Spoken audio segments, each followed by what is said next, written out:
គ្រាន់តែចុះសម្បត្តិអាពាហ៍ពិពាហ៍ខ្ញុំក៏បានចុះជាមួយមនុស្សប្លែកមុខបាត់ទៅហើយសុំទោសខ្ញុំសុំកាត់មុខបន្តិចហើយណាអត់អីទេអ្នកលេខ101ហួសលេខបាត់ទៅហើយលេខទូរស័ព្ទដែលអ្នកកំពុងហៅកំពុងជាប់រវល់សូមព្យាយាមម្ដងទៀតនៅពេលក្រោយឯកសារយកមកគ្រប់ហើយមែនទេចុះប្តីនាងវិញបងស្រីគាត់ទៅកំដរខ្ញុំពិនិត្យផ្ទៃពោះគឺកូនប្រុសពេលដែលអ៊ុលត្រាសោនគាត់សប្បាយចិត្តជាងខ្ញុំទៅទៀតនឹកស្មានមិនដល់ថាពោះខ្ញុំធំជាងនាងទៅទៀតថ្ងៃនេះគាត់មិនមកទេហើយថ្ងៃក្រោយក៏មិនមកដែរសុំទោសខ្ញុំសុំទៅតាមរកប្តីសិននាងចង់រៀបការមែនទេនៅចុះអត់បើចុះកុំឲ្យខាតពេលអ្នកដទៃសុំទោសខ្ញុំរៀបការទេរៀបមកទាំងពីរនាក់ចូលមកជិតគ្នាបន្តិចមកខ្ញុំត្រូវការប្រពន្ធស្របច្បាប់ម្នាក់ខ្ញុំអាចសហការបានប៉ុន្តែឥឡូវនេះខ្ញុំមានអាយុច្រើនហើយមួយខែយ៉ាងច្រើន5ដងខ្ញុំមិនត្រូវការទេខ្ញុំគ្រាន់តែត្រូវការចុះសម្បត្តិអាពាហ៍ពិពាហ៍ឲ្យកូនស្រីខ្ញុំប៉ុណ្ណោះថ្ងៃនេះនាងទំនេរទេលោកតារបស់ខ្ញុំចង់ជួបនាងមុនពេលគាត់ស្លាប់ចាស់ដល់ពេលនោះលោកតាក់ទងមកខ្ញុំមកនេះជាលេខសម្ងាត់និងអាសយដ្ឋានផ្ទះថ្មីត្រូវការឲ្យខ្ញុំជូនទៅទេខ្ញុំមានឡានហើយអញ្ចឹងលេហើយវីឡាលេខ1យូនទីងនេះជាផ្ទះនៅកណ្ដាលក្រុងតើគាត់ជាអ្នកមានមែនទេស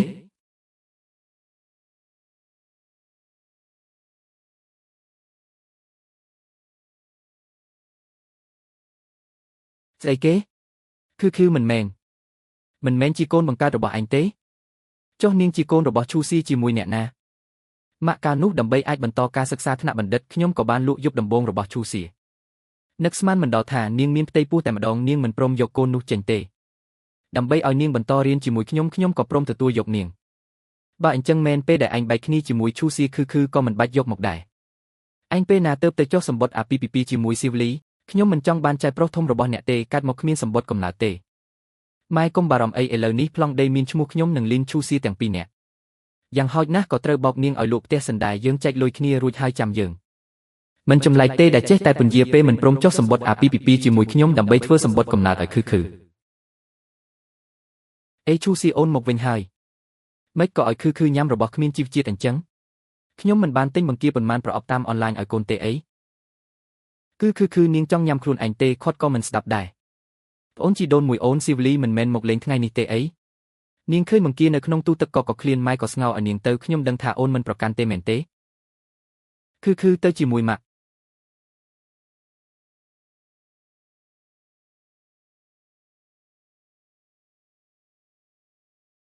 លីនឈូស៊ីឈុតប៉ាន់តែលីមីធីតដែលខ្ញុំឲ្យអូនជួយទិញហើយឬនៅថ្ងៃស្អែកខ្ញុំត្រឡប់ពីបេសកកម្មវិញអូនចាំយកវាទៅការិយាល័យឲ្យខ្ញុំផងចាស់មិនបានដាក់ស្លឹកខ្ទឹមទេអរគុណម៉ាក់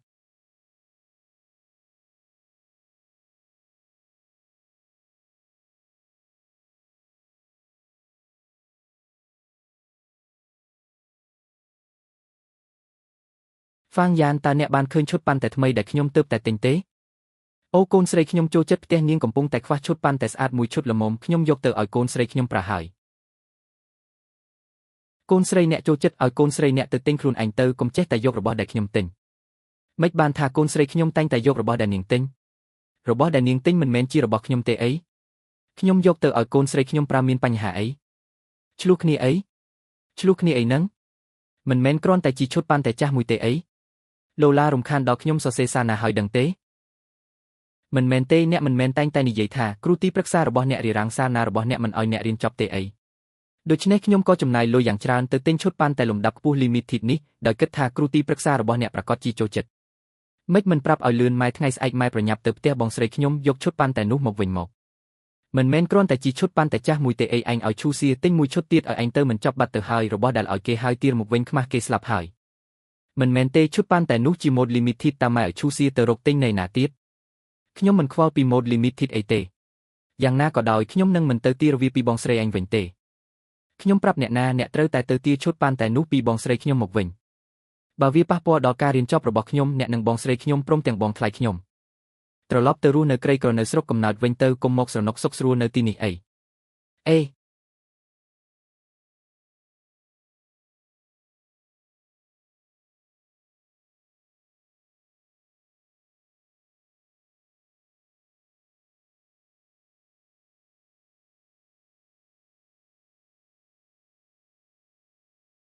អាឡូលោកជេងកញ្ញាលេនពេលល្ងាចចេញពីធ្វើការខ្ញុំនឹងទៅទទួលអ្នកផ្ញើទីតាំងមកខ្ញុំមកចាស់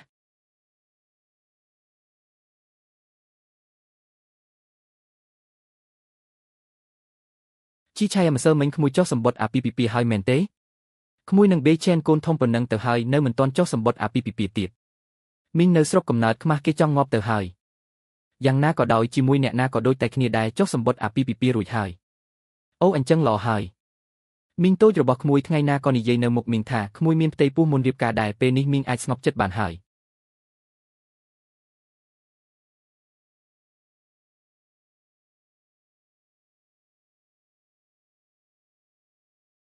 ឡាននេះប្រកាសជាថ្លៃណាស់ហើយមែនទេគ្រូសាលោកប្រកាសជាមានលុយណាស់ហើយមែនទេ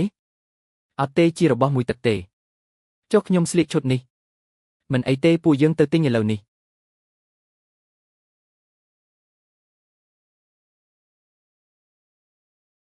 សួស្តីអ្នកទាំងពីរជួយរៀបចំសម្លៀកបំពាក់ឲ្យនាងមួយឈុតពេញមករួមទាំងកាបូបនិងគ្រឿងអលង្ការផងចាស់លោកអ្នកនាងអញ្ជើញមកខាងនេះ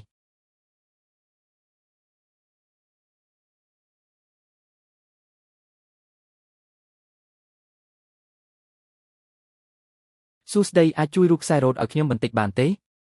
ចាស់ទុកឲ្យខ្ញុំ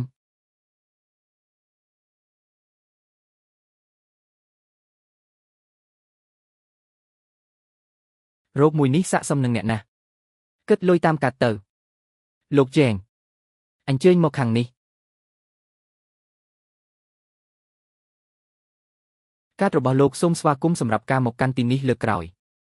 អាចឲ្យវិក័យប័ត្រមកខ្ញុំបានទេនេះវិក័យប័ត្ររបស់អ្នក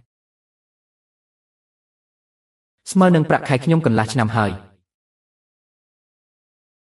លោកជេងនេះថ្លៃពេកហើយឬមួយក៏យើងយកទៅឲ្យគេវិញទៅមិនបាច់ទេនេះគឺសម្រាប់ជូននាងតាំងពីដំបូងមកម្លេះប៉ុន្តែនេះវាមានតម្លៃពេកហើយខ្ញុំទិញវាដើម្បីទៅជួបលោកតាម្យ៉ាងទៀតនាងពាក់វាទៅស្អាតណាស់តោះពួកយើងឥឡូវនេះជាប្តីប្រពន្ធនឹងគ្នាហើយ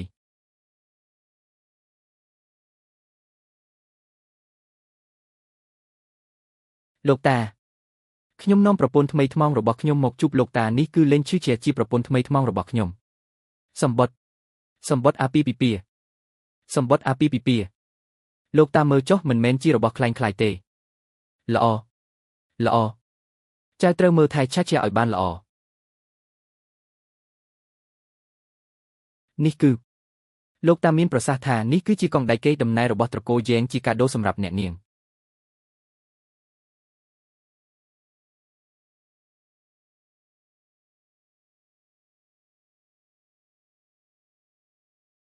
ជឿជា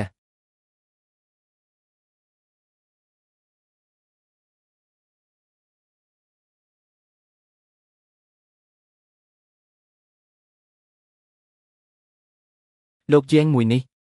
ពាក់វាទៅលោកតាចូលចិត្តនាងណាស់អញ្ចឹងក៏បានខ្ញុំនឹងរក្សាទុកវាសិនចាំពេលយើងលែងលះគ្នាខ្ញុំនឹងប្រគល់ឲ្យលោកវិញតើយើងត្រូវទៅមន្ទីរពេទ្យមួយណាទៀតដើម្បីធ្វើសម្បត្តិកំណើតឲ្យកូនស្រីរបស់នាងមន្ទីរពេទ្យកំពៀមាតានិងទីរោប្រចាំទីក្រុងតោះសួស្តីខ្ញុំចង់សួរថាតើប្រឡោះឈ្មោះឪពុកនេះមិនបាច់សរសេរបានទេឯកសារគ្រប់គ្រាន់ហើយត្រូវតែសរសេរលោកជាងបុគ្គលិកប្រាប់ថាសម្បត្តិកំណើតកូនស្រីខ្ញុំប្រឡោះឈ្មោះឪពុកត្រូវតែសរសេរឈ្មោះលោកមិនអីទេ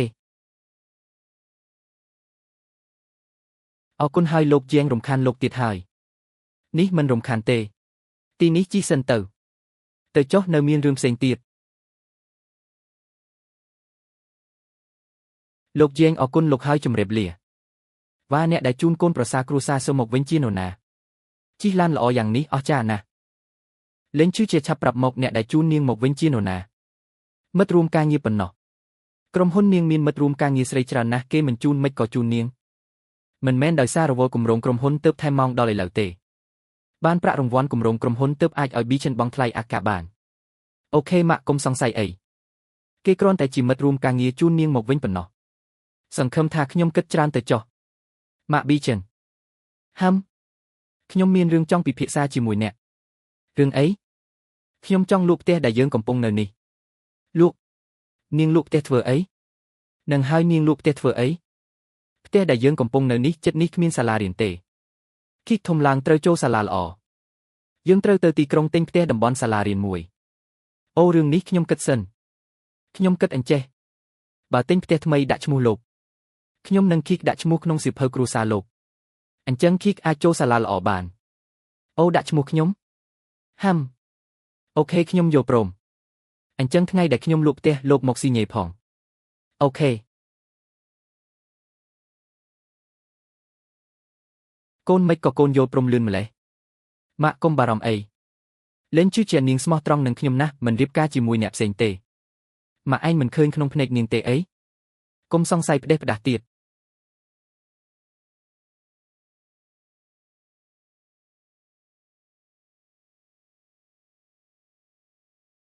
អាឡូសួស្ដីពិតជានាងមែនលោកគឺប្តីនាងយ៉ែងមឺហាន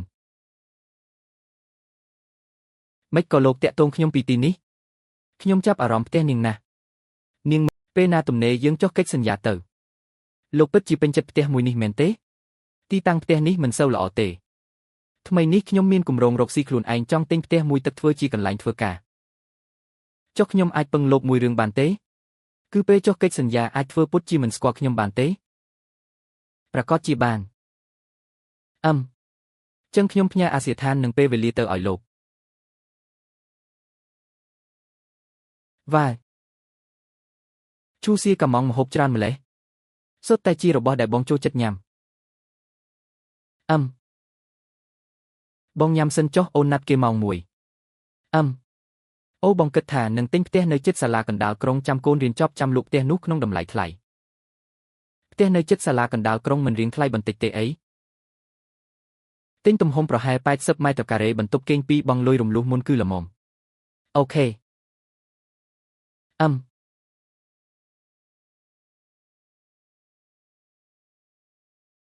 កញ្ញាលីនសួស្ដីលោកជាងសួស្ដីចុះលោកនេះអូគាត់គឺជាសង្សាររបស់ខ្ញុំក្នុងប្លង់ផ្ទះគឺដាក់ឈ្មោះពួកយើងទាំងពីរអញ្ចឹងសោះសួស្ដីសួស្ដីលោកចឹងមែនទេលោកអាចបង់លុយផ្ដាច់បានមែនទេខ្ញុំបានរកធនាគារដើម្បីរៀបចំកម្ចីហើយអ្នកទាំងពីរមិនបាច់បារម្ភទេមិនយឺតយ៉ាវដល់ការលក់ផ្ទះរបស់អ្នកទាំងពីរទេអូយល្អណាស់អញ្ជើញអង្គុយនេះមើលកិច្ចសន្យាសិនទៅ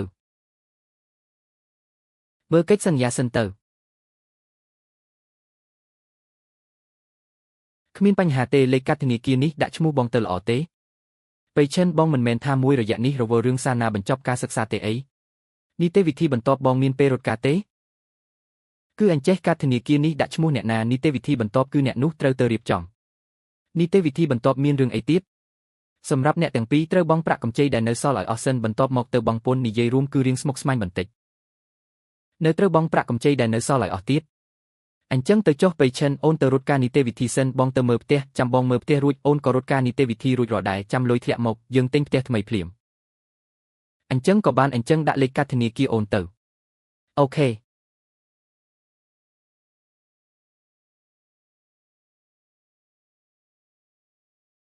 ជួយថែរក្សាវ៉ែផង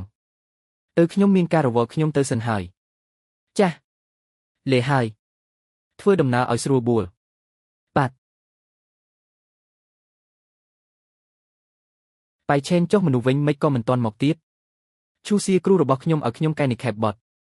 អញ្ចឹងខ្ញុំទៅរវល់សិនហើយអញ្ចឹងឯងឲ្យអតាសញ្ញាណប័ណ្ណមកខ្ញុំសិនមកខ្ញុំងាយស្រួលរៀបចំបែបបតបាទបាន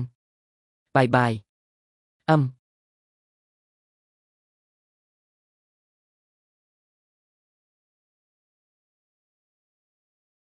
ឡើងឡានមកខ្ញុំនាំនាងទៅរៀបចំបែបបទ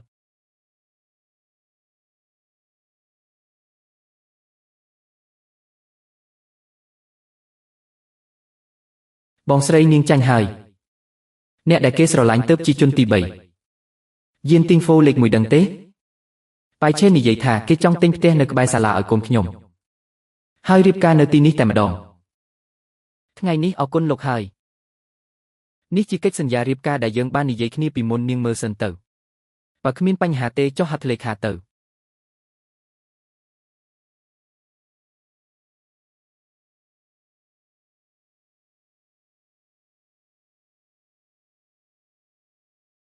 ប្រាក់សំណងមុនពេលលេងលេះនេះមិនបាច់ទេដឹងលោកតារបស់ខ្ញុំចូលចិត្តនាងណាស់ដូច្នេះពេលគាត់នៅរស់ខ្ញុំប្រហែលជាមិនអាចលេងលេះជាមួយនាងទេប្រហែលជាអាចចំណាយពេលយូរវ័យរបស់នាងច្រើនដូច្នេះនាងយល់ព្រមទទួលប្រាក់សំណងនេះទៅល្អជាងខ្ញុំជាម្ដាយតូម្នាក់លក្ខខណ្ឌលោកល្អយ៉ាងនេះផ្ទុយទៅវិញខ្ញុំទេដែលធ្វើឲ្យលោកខាត់បងលោកលុបប្រាក់សំណងលេងលេះនេះចោលទៅទើបខ្ញុំព្រមចុះហត្ថលេខាបានអញ្ចឹងខ្ញុំព្រានឲ្យនាងមួយច្បាប់ទៀតផ្ទះរបស់នាងមិនមែនលក់ហើយទេអីត្រៀមរើទៅផ្ទះថ្មីនៅពេលណាចុងសប្តាហ៍នេះផ្ញើទីតាំងឲ្យខ្ញុំដល់ពេលនោះខ្ញុំទៅទទួលនាងមិនបាច់ទេនាងមានកូនម្នាក់មិនងាយស្រួលទេអញ្ចឹងរំខានលោកហើយអូនៅមានទៀតដើម្បីទប់ទល់នឹងការត្រួតពិនិត្យរបស់លោកតាខ្ញុំប្រហែលជាទៅស្នាក់នៅទីនោះម្ដងម្កាលគ្មានបញ្ហាទេ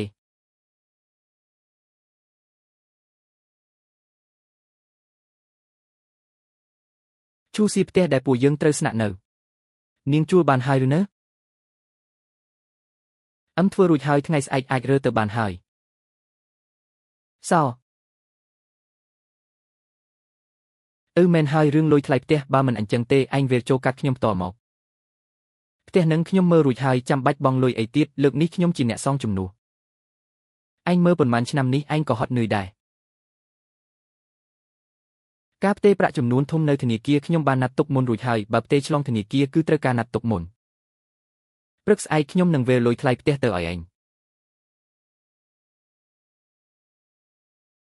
បាទស៊ីវលីឯងប្រញាប់ទៅមើលផ្ទះទៅស្អែកខ្ញុំនឹងទៅបង់លុយ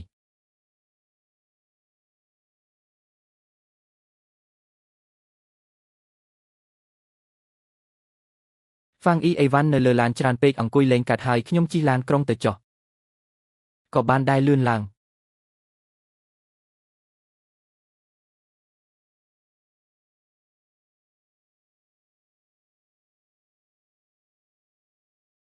ឡើងឡានមករំខានលោកជាងហើយមិនអីទេ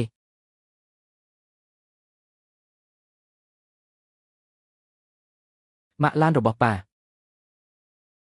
អាហាកូនប្រុសឯងមាននាមសម្លេងរបស់គឺទេ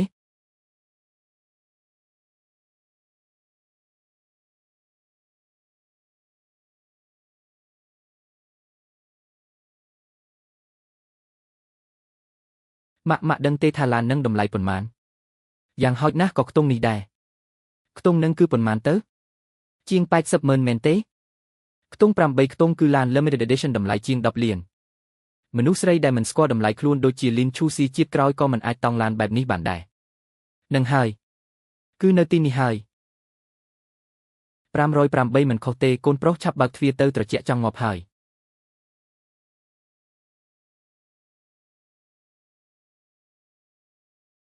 ហាម៉ែលេខកូដមិនត្រូវទេទុកឲ្យខ្ញុំមក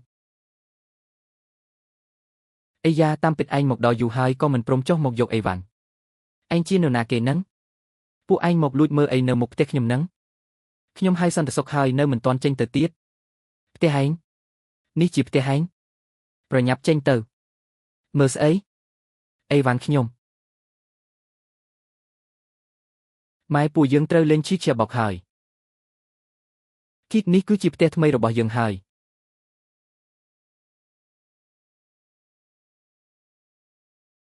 ម៉ាក់ផ្ទះនេះធំណាស់អីវ៉ាន់ដែលអ្នកផ្ញើមកមុនខ្ញុំជួយយកពីកន្លែងសន្តិសុខមកហើយនេះគឺរៀបចំទុកឲ្យអ្នក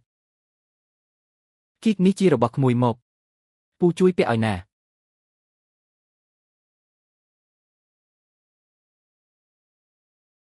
ម៉ាក់គួរឲ្យស្រឡាញ់ណាស់គីកកុំប៉ះរបស់គេផ្ដេសផ្ដាសនេះគឺរៀបចំទុកឲ្យគីកតាំងពីដំបូងមកម្លេះគីកពូនៅមានរៀបចំបន្ទប់ព្រះនាងឲ្យក្មួយទៀតចង់ទៅមើលទេអរគុណលោកពូតោះទៅហើយ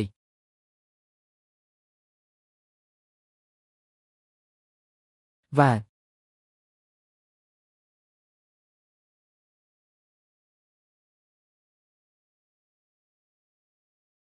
លោកឆែងខ្ញុំទិញម្ហូបមកហើយថ្ងៃនេះញ៉ាំនៅផ្ទះទៅ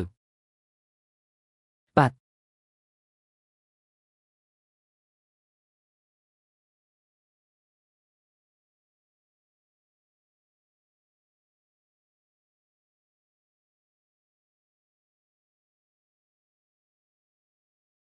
ម៉ែនាងប្លុកខ្ញុំបាត់ហើយមីលេងឈឺជានេះច្បាស់ជាយកលុយរត់បាត់ហើយមីលេងឆាជានេះហ៊ានប្លុកខ្ញុំផងអញចេះទៅពួកយើងទៅប៉ុស្តិ៍ប៉ូលីសឥឡូវនេះប្តឹងចាប់នាងយកលុយមកវិញល្អចាំមើលរកនាងឃើញនាងនឹងល្អមើលហើយញ៉ាំបាយហើយហត់ហើយ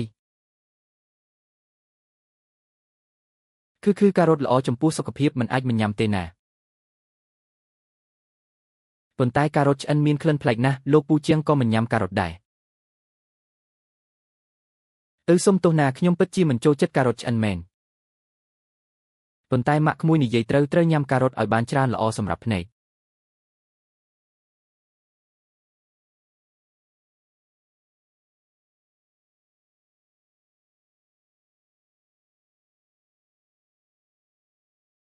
អាឡូសួស្ដីតើអ្នកនាងគឺលីនឈូស៊ីមែនទេគឺខ្ញុំពួកយើងនៅប៉ុស្តិ៍ប៉ូលីសខាងយើងមានគេប្តឹងថាអ្នកនាងជាប់ពាក់ព័ន្ធនឹងការបោកប្រាស់រំខានអ្នកនាងប្រញាប់មកទីនេះបន្តិចមក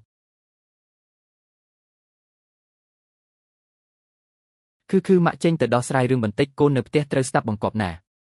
ចាស់ម៉ាក់បេចហើយមានរឿងអីមែនទេរឿងតូចតាចទេខ្ញុំដោះស្រាយរួចនឹងត្រឡប់មកវិញត្រូវការឲ្យខ្ញុំទៅកំដរទេ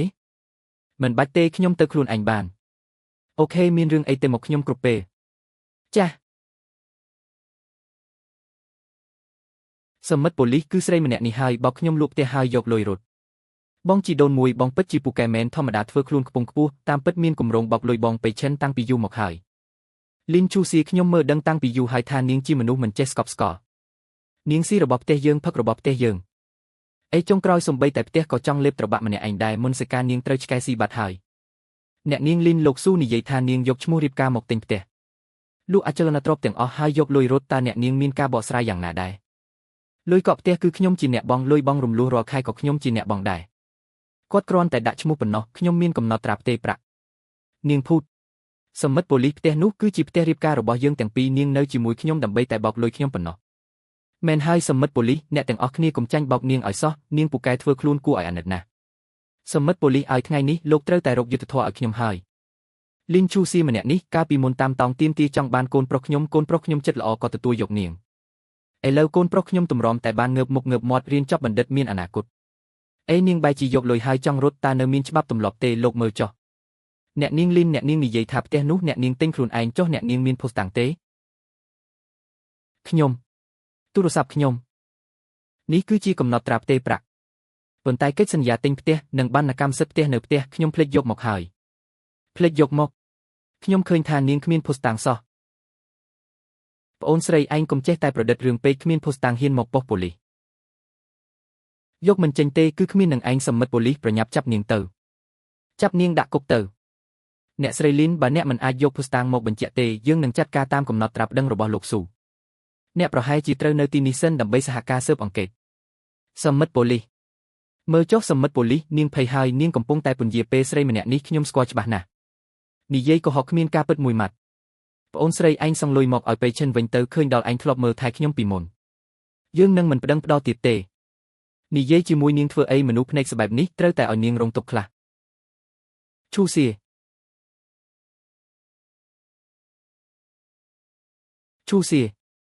ូសៀរបស់ដែលនាងចង់បានសមិទ្ធប៉ូលីសនេះគឺជាកិច្ចសន្យាទិញផ្ទះកំណត់ត្រាផ្ទេរប្រាក់ធនាគារនិងច្បាប់ចម្លងបណ្ណកម្មសិទ្ធិផ្ទះ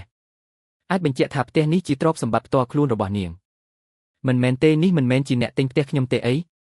ខ្ញុំថាជានរណាតាមពិតគឺអាល្អិតឯងដែលទិញផ្ទះយ៉ាងម៉េចឯងនឹងលីនឈូស៊ីត្រូវរកគ្នាពួកឯងរួមគំនិតគ្នាមកបោកកូនប្រុសខ្ញុំមែនទេឯកសារទាំងអស់សុទ្ធតែជាច្បាប់ដើមនិងច្បាប់ចម្លងដែលមានបោះត្រាអ្នកផ្ទៀងផ្ទាត់មើលទៅឯកសារគ្មានបញ្ហាទេផ្ទះនេះគឺអ្នកស្រីលីនទិញដោយខ្លួនឯងមិនពាក់ព័ន្ធនឹងលោកស៊ូទេមិនមែនទេសមិទ្ធប៉ូលីសគឺប្រុសម្នាក់នេះទិញផ្ទះខ្ញុំគេច្បាស់ជារួមគំនិតគ្នាមកបោកលុយខ្ញុំហើយលីនឈូស៊ីនឹកស្មានមិនដល់ថានាងថោកទាបដល់ថ្នាក់នេះសោះបោកលុយខ្ញុំមិនអស់ចិត្តនៅលួចមានសហាយនៅខាងក្រៅទៀតស៊ូបេឈិនលោកចង់ស្ដាប់សារដែលចាងស៊ីវលីផ្ញើមកខ្ញុំទេប្អូនស្រីឯងនិយាយផ្ដេសផ្ដាស់អីហ្នឹងបេឈិនទើបតែកំដរខ្ញុំទៅពិនិត្យផ្ទៃពោះមានកូនប្រុសមួយនាងចាញ់ហើយឯងយករបស់ផ្ដេសផ្ដាស់មកនិយាយរឿងអីស៊ីវលីមានផ្ទៃពោះគឺជាចៅមាសរបស់ត្រកូលស៊ូយើងឯងកើតបានកូនស្រីសង្លុយគេខ្ញុំនៅមានហេតុផលទៀតឥឡូវរកបានប្រុសកំសត់ម្នាក់នេះទៀតពិតជាគួរឲ្យខ្មាស់គេណាស់ មែនហើយខ្ញុំនិងស៊ីវលីគឺស្រឡាញ់គ្នាពិតប្រាកដចំណែកនាងវិញចេះតែរកប្រុសប្រីនៅខាងក្រៅគ្មានលុយគ្មានការងារធ្វើងាយស្រួលគ្រប់គ្រងណាស់មែនទេចំនួនផ្ទាល់ខ្លួនរបស់អ្នកមិនឥឡូវនេះការពិតបានច្បាស់ហើយផ្ទះនេះជារបស់អ្នកណាគឺច្បាស់ណាស់សមិទ្ធប៉ូលីសសូមចាត់ការតាមច្បាប់ទៅលោកស៊ុនលោកសង្ស័យថាបានរាយការណ៍ប៉ូលីសខ្លាំងៗយើងត្រូវចាត់ការលោកតាមច្បាប់កុំអីសមិទ្ធប៉ូលីសខ្ញុំគ្រាន់តែវង្វេងមួយពេលទេខ្ញុំខុសហើយអាមនុស្សគ្មានបានការខ្លាចហើយមែនទេសមិទ្ធប៉ូលីសផ្ទះនេះទោះបីជាលីនឈូស៊ីជាអ្នកទិញមែនតែពីមុននាងរស់នៅផ្ទះយើងហូបរបស់ផ្ទះយើងផឹករបស់ផ្ទះយើងពីមុនគិតយ៉ាងម៉េចហើយនៅមានថ្លៃខូចខាតផ្លូវចិត្តទៀតគិតយ៉ាងម៉េចទៅត្រូវហើយបងស្រីបងកុំតន់ឲ្យលឿនពេកដើរតាមប្រុសក្របែបនេះថ្ងៃក្រោយពេលបងយំខ្ញុំចាំមើលបងអាចទ្រាំបានប្រមាណថ្ងៃអ្នកនាងសូមប្រយ័ត្នពាក្យសម្ដីផងបើអ្នកមានបញ្ហាវិវាទសេដ្ឋកិច្ចអាចដាក់ពាក្យបណ្ដឹងផ្សេងបានឥឡូវនេះសូមអ្នកទាំងអស់គ្នាចេញទៅតោះថ្ងៃនេះអរគុណលោកហើយម៉េចលោកដឹងថាខ្ញុំត្រូវការឯកសារទាំងនោះខ្ញុំទីដឹងពេលនាងចេញទៅទឹកមុខមិនសូវស្រួល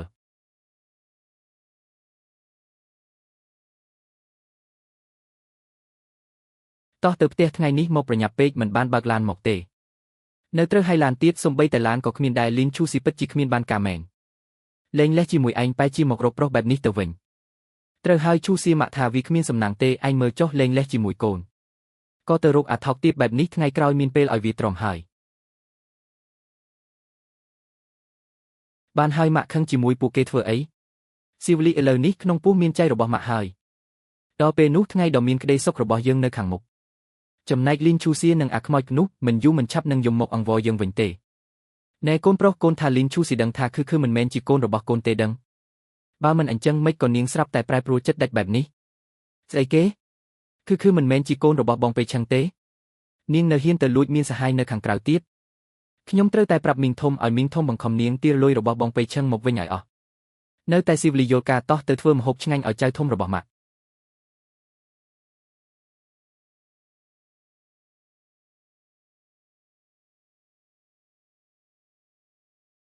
អរគុណគឺគេងលក់ហើយបន្ទប់របស់នាងនៅទីនោះខ្ញុំនាំនាងទៅយប់នេះនាងគេងនៅទីនេះចុះប៉ុន្តែនេះមិនមែនជាបន្ទប់របស់លោកទេខ្ញុំគេងនៅបន្ទប់ធ្វើការចឹងនាងឆាប់សម្រាកទៅមានការអីហៅខ្ញុំ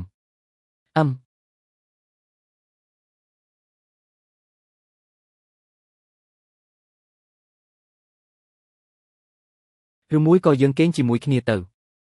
ហាខ្ញុំគិតថាក្នុងពេលដែលរៀបការរួចហើយប្រហែលជាអាចត្រូវនៅជាមួយគ្នាយូរសុទ្ធតែមានតម្រូវការរៀងខ្លួនមិនសគេងជាមួយគ្នាឲ្យសាំសិនទៅបាន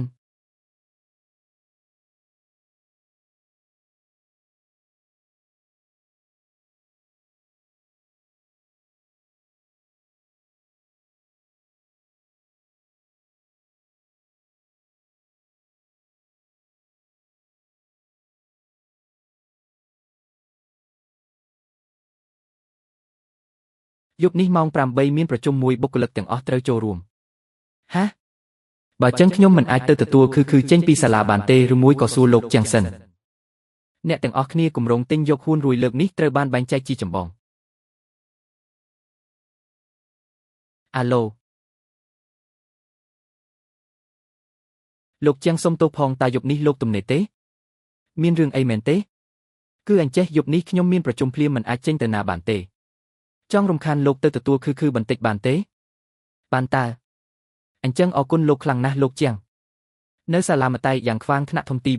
4ខ្ញុំនឹងប្រាប់គ្រូរបស់គឺឲ្យហើយយល់ពមបន្តការប្រជុំទៀតអគ្គនាយកជាងបានរៀបចំការចុះពិនិត្យផ្ទាល់នៅហ៊ួនរួយសម្រាប់លោកសប្តាហ៍នេះ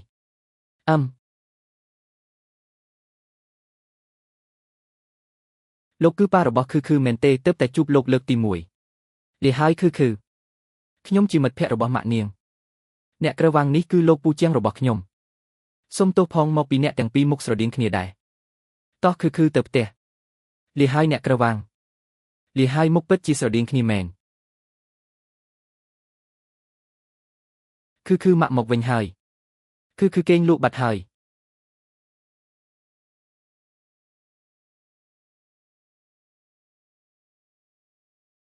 នេះអរគុណហើយលោកជាងកំពុងរងចាំខ្ញុំមែនទេ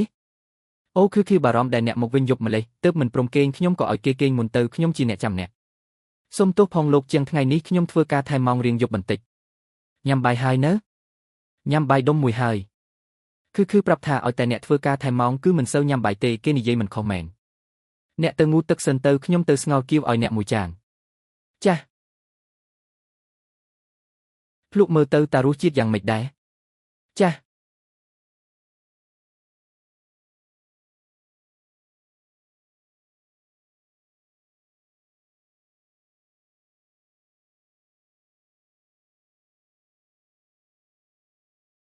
លីនឈូស៊ីយប់នេះហេតុអីមកវិញយប់ម្លេះមិនមែនប្រាប់ថាយប់នេះខ្ញុំចង់ញ៉ាំឆ្អឹងជំនីជ្រូកទេអីចុះឆ្អឹងជំនីជ្រូកនៅណាគ្មានអីទាំងអស់លោកមិនមែនប្រាប់ថាចង់បោះពុំសេទេអី$3,000បើខ្ញុំមិនធ្វើការថែម៉ោងតើបានលុយឯណាបងឲ្យលោកក៏ត្រូវថ្ងៃស្អែកធ្វើបន្តទៀតទៅ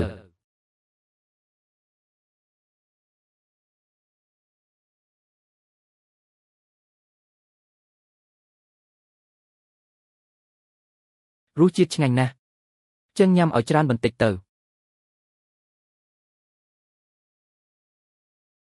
អ្នកទាំងអស់គ្នាផ្អាកការងារសិនទៅថ្ងៃនេះមានថ្នាក់ដឹកនាំចុះមកត្រួតពិនិត្យអ្នកទាំងអស់គ្នាសម្អាតកន្លែងធ្វើការនិងការិយាល័យសិនទៅនិយាយថាថ្នាក់ដឹកនាំចុះមកត្រួតពិនិត្យតាមពិតទិញមកដើម្បីទុកចំណាប់អារម្មណ៍ល្អដល់អ្នកទិញដើម្បីលក់ក្រុមហ៊ុនចេញលក់ក្រុមហ៊ុនហ្នឹងសុកមិនក៏លក់ក្រុមហ៊ុនចោលក្រុមហ៊ុនចិត្តខ្សែធនហើយត្រូវការម្ចាស់ភាគហ៊ុនធំមកវិនិយោគអគ្គនាយកយ៉េងនេះគឺជាផ្នែកថវិការបស់ក្រុមហ៊ុនយើងសរុបមាន20នាក់ហើយក៏បែងចែកជាច្រើនជំនាញដែរខ្ញុំនាំលោកចូលទៅទស្សនាបន្តិចឲ្យបុគ្គលិកយើងស្វាគមន៍លោកឈប់សិន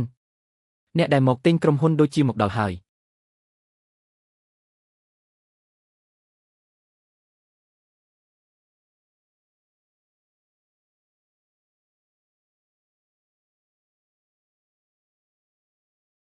មិនបាច់ទេនាំខ្ញុំទៅមើលផ្នែកសវនកម្មនិងផ្នែកទូទាត់សិនទៅបាទក្នុងមួយនោះ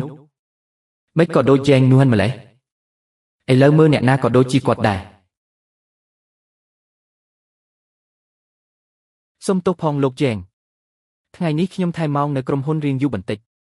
ផ្នែកថវិកាធម្មតាថែម៉ោងច្រើនទេជាទូទៅថែម៉ោងរាល់ថ្ងៃ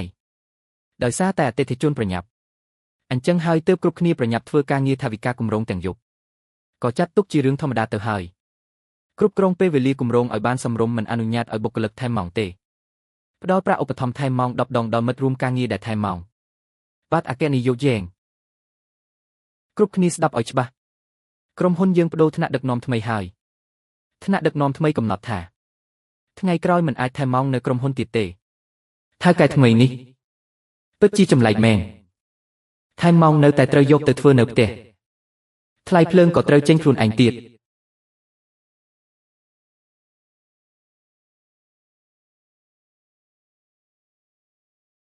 ញ៉ាំផ្លែឈើបន្តិចទៅអរគុណហើយមកផ្ទះហើយនៅថែមម៉ោងទៀតក្រុមហ៊ុនបដូរថៅកែថ្មីហើយមិនឲ្យថែមម៉ោងនៅក្រុមហ៊ុនទេតែឯកសារថ្ងៃស្អែកត្រូវយកហើយថៅកែនេះពិតជាគ្មានធម៌មេត្តាមែនខ្ញុំទៅចាក់ទឹកក្រូចឆ្មាឲ្យអូនមួយកែវអូថ្នាក់ដឹកនាំថ្មីឡើងកាន់តំណែងបានបញ្ចេញថវិកាពិសេសដើម្បីប៉ាវតែពេលរសៀលដល់អ្នកទាំងអស់គ្នារាត្រីសួស្តីជប់លៀង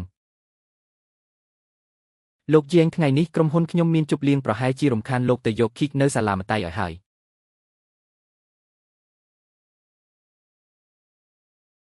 មកលោកអគ្គនាយកជាងផឹកមួយកែវលោកអគ្គនាយកជាងយប់នេះផ្ដល់កិត្តិយសញ៉ាំបាយជាមួយគ្នាទេខ្ញុំត្រូវទៅយកកូនចេញពីសាលាពូជាងគឺពុំយកក្មួយទៀតហើយមកថ្ងៃនេះក្រុមហ៊ុនម៉ាក់ក្មួយមានជប់លៀងទើបឲ្យពូមកយកក្មួយពូជាងមានអារម្មណ៍ថាពូដូចជាប៉ារបស់ក្មួយ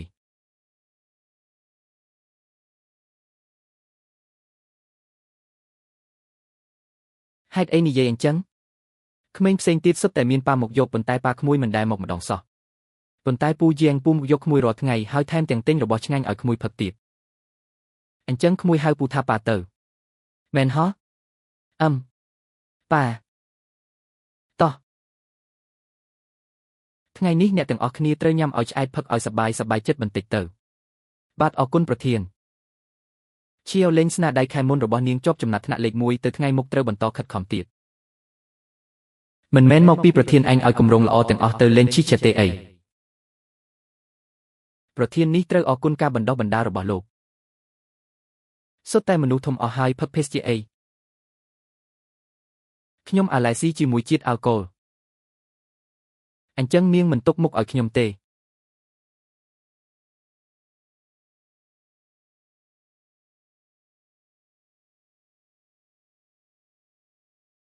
ល្អ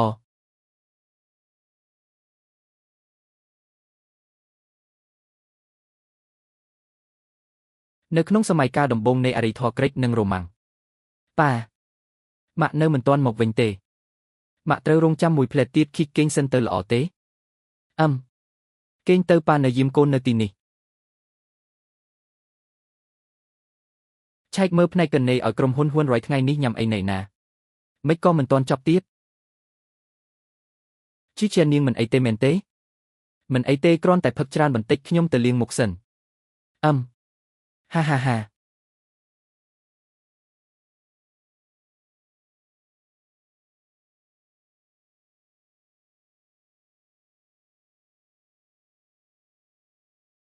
ជាវឡៃនាងផឹកសោយណាស់ប្រធានខៃសូមគោរពខ្លួនឯងផងជាវឡៃខ្ញុំមិនអាក្រក់ចំពោះនាងទេតាំងពីសៀលមករាល់ពេលមានគម្រោងធំខ្ញុំតែងតែនឹកឃើញនាងមុនគេប្រាក់កម្រៃជើងសាររាល់ខែនាងបានច្រើនជាងគេមែនទេឥឡូវនេះខ្ញុំគ្រាន់តែចង់បានការតបស្នងបន្តិចបន្តួចប៉ុណ្ណោះរបស់ទាំងនោះគឺខ្ញុំខំប្រឹងរកមកដោយខ្លួនឯងខ្ញុំកំពុងតែផ្ដល់ឱកាសឲ្យនាងបើមិនធ្វើតាមខ្ញុំទេគម្រោងទាំងអស់នៅថ្ងៃក្រោយនាងគ្មានសង្ឃឹមទេលោកប្រកាសទេថាមិនបានប្រាប់ឈ្មោះបន្ទប់ខុសទេលោកយេងខ្ញុំទើបតែសួរអ្នកផ្សេងនៅផ្នែកកណេឲ្យហ៊ួនរួយពួកគេថាទើបតែបែកគ្នាយល់ហើយតើនាងត្រឡប់ទៅវិញហើយមែនទេ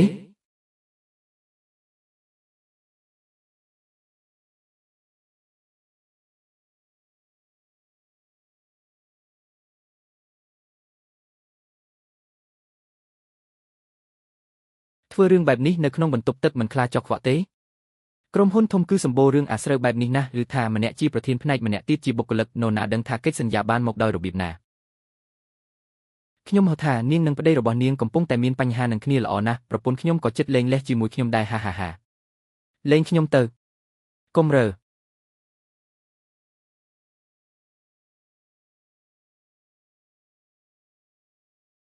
អាចឈួតហ៊ានបំផ្លាញរឿងល្អរបស់ខ្ញុំផង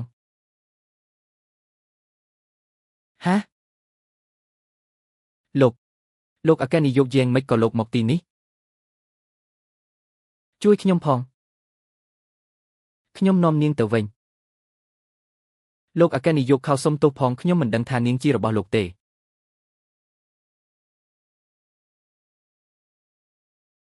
មិនមានរឿងអីទេមែនទេគ្មានទេហៅគ្រូពេទ្យប្រចាំគ្រួសារមកបាទ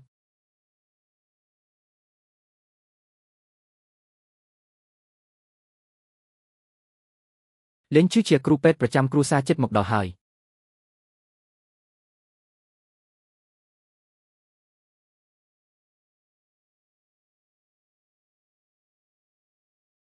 ស្លៀកពាក់ស្អាតបាតម្លេះស្លៀកច្រើនម្លេះ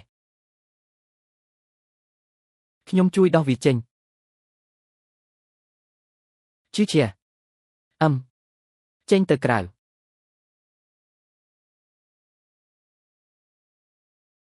ចេញទៅ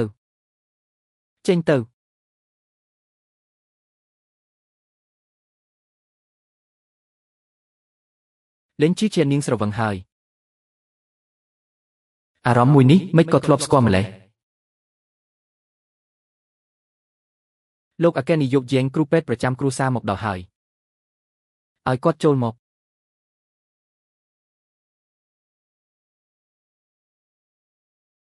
លោកអគ្គនាយកយាងលោកនេះគឺមើលនាងសិនទៅ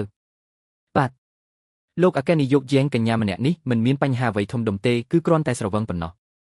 ថ្ងៃស្អែកឲ្យនាងផឹកទឹកបន្សាបជាតិស្រវឹងបន្តិចទៅគឺបានហើយល្អឯងចេញទៅមុនទៅ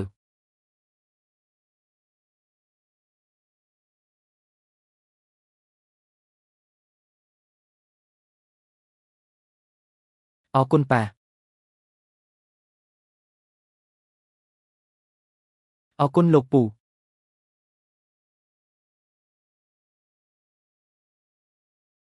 អរគុណ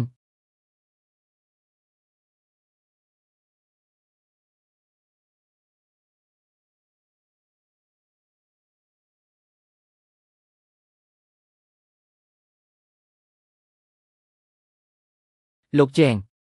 យប់មិញ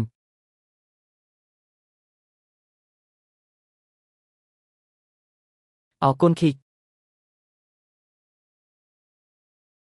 យប់ថ្ងៃសុក្រនេះអ្នកមានពេលទេលោកតាថានឹកពូយើងបន្តិចចង់ជួបពូយើងចាស់ឃីកចង់ទៅជាមួយគ្នាទេចង់អញ្ចឹងនាំឃីកទៅជាមួយគ្នាយេលោកជែងតើអាចមិនអីទេលោកតាចូលចិត្តក្មេងណាស់ឃើញឃីកច្បាស់ជាសប្បាយចិត្ត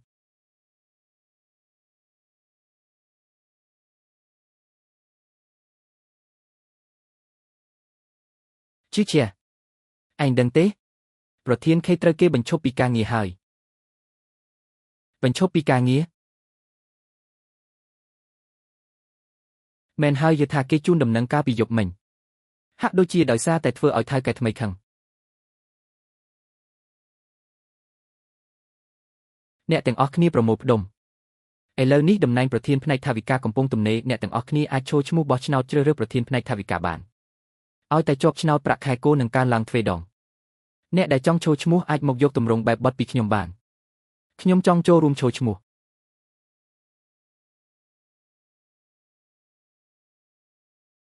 សម្មិតលេនអ្នកធ្វើការមិនទាន់បាន10ឆ្នាំផងចង់ចូលឈ្មោះជាប្រធានផ្នែកថាវិការ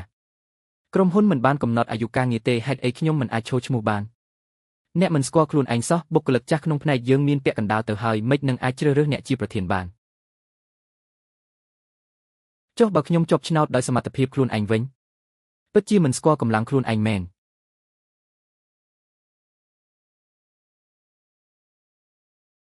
វិស្វករលេនវិស្វករឈានពិតជាចង់បានតំណែងប្រធានលើកនេះណាស់ហើយមានបុគ្គលិកចាស់ជាច្រើនអ្នកទៀតក៏កំពុងសម្លឹងមើលដែរ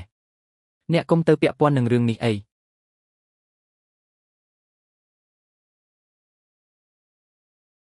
នេះមិនមែនជារឿងស្មុគស្មាញទេនេះជាការតស៊ូដើម្បីខ្លួនឯងជាឱកាសដើម្បីបានប្រាក់ខែទ្វេដងន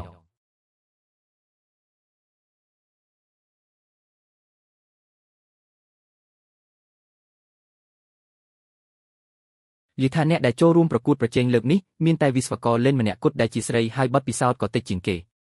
វិស្វករលេនខំប្រឹងយ៉ាងនេះមិនមែនដោយសារតែត្រូវចិញ្ចឹមគ្រួសារទេនិយាយថាគ្រួសារខាងប្តីនាងទាំងអស់គឺនាងជាអ្នកចិញ្ចឹមតែម្នាក់ឯងហារៀបការហើយវេទនីយ៉ាងនេះមែនហើយទុកឲ្យនាងធ្វើអ្វីក៏ធ្វើទៅយ៉ាងណាក៏ដោយតំណែងជាប្រធានផ្នែកថាវិការគឺច្បាស់ជារបស់ហ៊ូឡានហើយអ្នកទាំងអស់គ្នានិយាយថាប្រធានយ៉ាងពួកគេបាននិយាយគ្នារួចហើយសัญลักษณ์ឆ្នោតពីក្រុមហ៊ុនវីតម្លៃលើកនេះគឺឲ្យទៅហ៊ូឡានទាំងអស់បញ្ជីឈ្មោះបេក្ខជនប្រកួតប្រជែងតំណែងប្រធានផ្នែកថាវិការដែលបានផ្ញើមក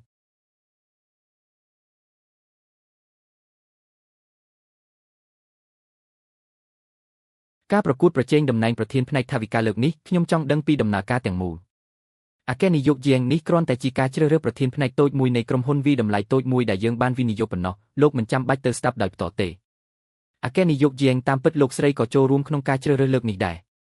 តើលោកត្រូវការទៅប្រាប់គេមួយម៉ាត់ទេមិនបាច់ទេខ្ញុំជឿជាក់លើសមត្ថភាពរបស់នាង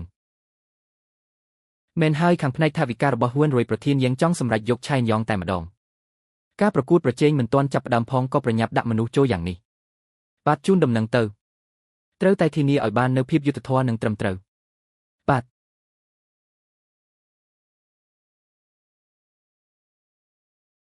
ខ្ញុំត្រឡប់មកវិញហើយ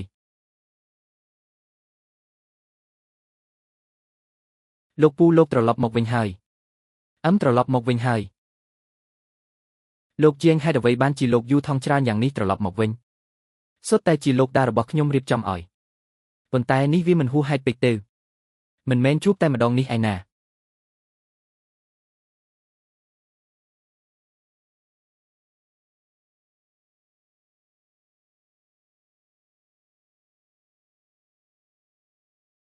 វិស្វករលឿនស្មានតែប្រឡងសរសេរបានលេខ1ហើយគឺអាចសម្រាកបានហើយចុងក្រោយសំខាន់បំផុតគឺការសម្ភាសពេលនេះអ្នកណាមិនដឹងថាគាត់មានទំនាក់ទំនងល្អជាមួយប្រធានយ៉ាងនោះវ៉ាន់អញកុំបារម្ភពេកអីការប្រឡងសរសេរលើកនេះអញច្បាស់ជាបានលេខ1ដាច់គេហើយ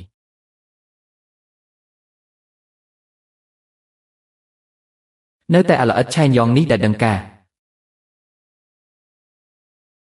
ចូលមក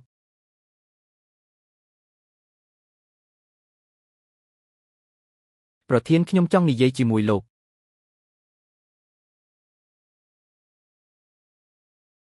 នាងចង់និយាយពីអីចង់បដូរចិត្តមែនទេប្រធានយើងបានប្រាប់ខ្ញុំរួចហើយសញ្ញាឆ្នោតសម្ភារនោះគឺបោះឲ្យខ្ញុំនាងចង់ធ្វើអីខ្ញុំសង្ឃឹមថាពេលសម្ភារលើកនេះអ្នកសួរដេញដោលរបស់ក្រុមហ៊ុនអាចធ្វើការដោយយុត្តិធម៌បានហើយខ្ញុំយល់ន័យនាងហើយ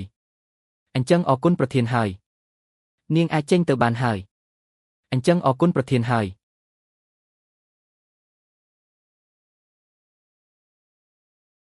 នាងលេងជិះជាហ៊ានគំរាមខ្ញុំផងជំនួយការពិសេសយ៉ាងលោកទូរស័ព្ទមកខ្ញុំតើអគ្គនាយកយើងមានការណែនាំអ្វីមែនទេប្រធានយើងអគ្គនាយកយើងរបស់យើងគឺមកសួរនាំរឿងការបោះឆ្នោតជ្រើសរើសប្រធានផ្នែកលោកនិយាយមកអគ្គនាយកយើងមានន័យថាអបអសាទរទុកជាមុនដែលបានក្លាយជាប្រធានផ្នែកថវិកានៅហៅបុគ្គលិកឆែនធ្វើអីពេលនេះយើងគួរតែបដូរការហៅទៅជាប្រធានខែនទុកជាមុនទៅត្រូវខាងក្រោមនេះសូមប្រកាសលទ្ធផលនៃការបោះឆ្នោតអបអសាទរលេងឈឺជាដែលទទួលបានពិន្ទុល្អលេខ1ទាំងការប្រឡងសរសេរនិងការសម្ភាសទទួលបានជោគជ័យក្នុងការឡើងតំណែងជាប្រធានផ្នែកស្អីគេអបអសាទរអរគុណក្រុមហ៊ុនដែលជឿទុកចិត្តលើខ្ញុំរៀបចំអីវ៉ាន់ទៅហើយបដូរទៅការិយាល័យដាច់ដោយឡែកទៅចាស់ប្រធានយើងតាំងពីដំបូងយើងមិនបាននិយាយគ្នាត្រូវរហើយទេអីមិនមែនដោយសារតែអញលួចក្បត់ខ្ញុំនិយាយដើមគេផ្ដេសផ្ដាស់ត្រូវលេងឈឺជាថតសម្លេងទុកចាប់បានចំណុចខ្សោយនាងយកសម្លេងថតនោះមកជួបខ្ញុំផ្ទាល់តែម្ដងស្អីគេលេងឈឺជាស្រីម្នាក់នោះចិត្តអាក្រក់ណាស់បើសិនជានាងបានធ្វើជាប្រធានផ្នែកខ្ញុំច្បាស់ជាគ្មានថ្ងៃបានសុខទេបានហើយនាងមិនទាន់មានមូលដ្ឋានរឹងមាំផងឯងបារម្ភអីរកឱកាសទម្លាក់នាងចេញទៅគឺបានហើយ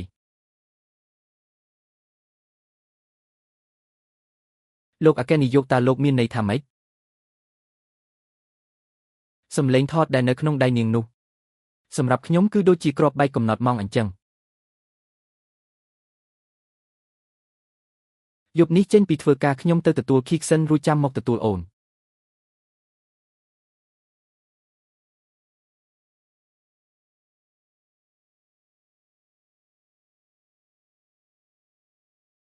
គីកបន្តិចទៀតជួបលោកតាទួតតើត្រូវហៅថាម៉េចលោកតាទួតមកមិនក៏ចុះមកអញ្ចឹងក្មេងម្នាក់នេះគឺលោកតាទួតចៅគឺគីកក្មេងល្អនេះគឺតាមពិតគីកគឺលោកតានេះគឺជាកូនស្រីរបស់ខ្ញុំនឹងឈឺជា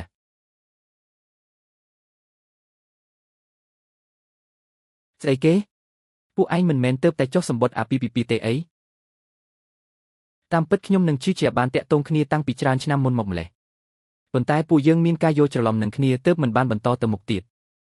នឹកស្មានមិនដល់ថាប៉ុន្មានឆ្នាំក្រោយជួបគ្នាវិញនាងបែរជាបង្កើតកូនស្រីរបស់យើងទៅវិញសម្ដីកុហកនេះមិនក៏ឯងមិនឆាប់នាំចៅទួតរបស់ខ្ញុំមកជួបខ្ញុំឲ្យលឿនជាងនេះ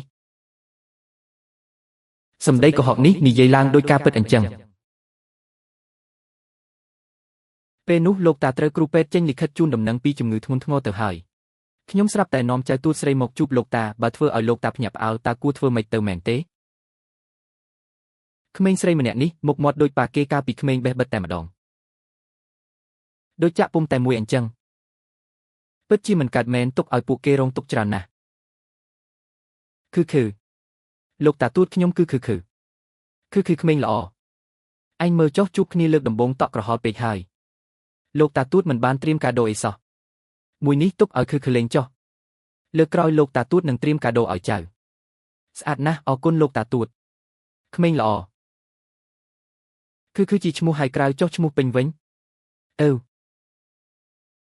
ឲ្យឈ្មោះថា Falling ចុះឲ្យឈ្មោះថា Falling ចុះ Lin Falling ជាង Falling ក៏ពីរោះដែរម៉ូហានឯងចាំទុកនំគឺទៅបដូរឈ្មោះផងបាទលោកតាទួតលោកតាសម្រាប់ឲ្យបានល្អទៅថ្ងៃក្រោយពួកយើងនឹងមកលេងលោកតាទៀតល្អរបស់មួយនេះមិនមានតម្លៃពេកទេអីលោកតាទួតចូលចិត្តឲ្យរបស់ទាំងនេះទៅគាត់សប្បាយចិត្តហើយប៉ុន្តែគ្រាន់តែចាំទុកពេលនេះគឺជាកូនស្រីរបស់អូននឹងបងយកទេប៉ុន្តែយកទេលីហើយលោកតាទួតលេហើយអ្នកគ្រប់គ្រងហៅមេធាវីមកខ្ញុំចង់កែប្រែបណ្ដាំរតបបន្ថែមឈ្មោះជាង Falling ចូលលោកម្ចាស់បន្ថែមចូលបែបនេះមិនសូវសមទេចុះបើលោកប្រុសតូចគ្រាន់តែចង់បំពេញបំណងលោកម្ចាស់ហើយនៅខាងក្រៅចេះតែម៉ូហានមិនកុហកខ្ញុំទេលោកម្ចាស់រឿងខ្សែស្រឡាយនិងការទទួលមរតកលោកម្ចាស់គួរតែប្រយ័ត្នបន្តិចប្រយ័ត្នស្អីទៅទោះបីជាម៉ូហានកុហកខ្ញុំក្មេងស្រីនោះនាងមិនមែនជាចៅទួតបង្កើតរបស់ខ្ញុំក៏ខ្ញុំស្ម័គ្រចិត្តឲ្យនាងទទួលមរតករបស់ខ្ញុំដែរខ្ញុំនៅតែគិតថាលួចធ្វើតេស្តDNAឲ្យលោកប្រុសតូចនិងក្មេងស្រីនោះទៅដើម្បីបញ្ជាក់ថាតើលោកប្រុសតូចពិតជាស្មោះត្រង់នឹងលោកម្ចាស់មែនឬអត់មែនទេខ្ញុំជឿជាក់លើម៉ូហានគាត់មិនមែនជាមនុស្សហញញ៉ៃទេតាំងពីពេលណាដែលឯងមានសិទ្ធិមកបង្រៀនខ្ញុំពីរបៀបធ្វើការបាទខ្ញុំនឹងទៅហៅមេធាវី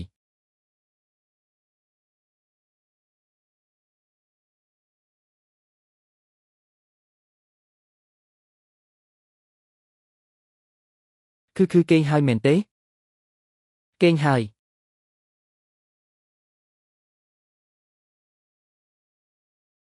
តាក់ទងនឹងសំណើរបស់លោកតាតើអូនយល់ព្រមទេបងចង់និយាយពីរឿងបដូរឈ្មោះរបស់មែនទេបើអូនមិនយល់ព្រមទេចាំបងទៅប្រាប់លោកតាវិញមិនអីទេយ៉ាងហោចណាស់ពេលលេងលេះគ្នាចាំអូនបដូរឈ្មោះមកវិញលេងណានេះមិនមែនជាកិច្ចព្រមព្រៀងរវាងពួកយើងទេតាមពិតទៅបងគិតថាភ្ញាក់ហើយអូនទៅលួងកូនសិនអូខេ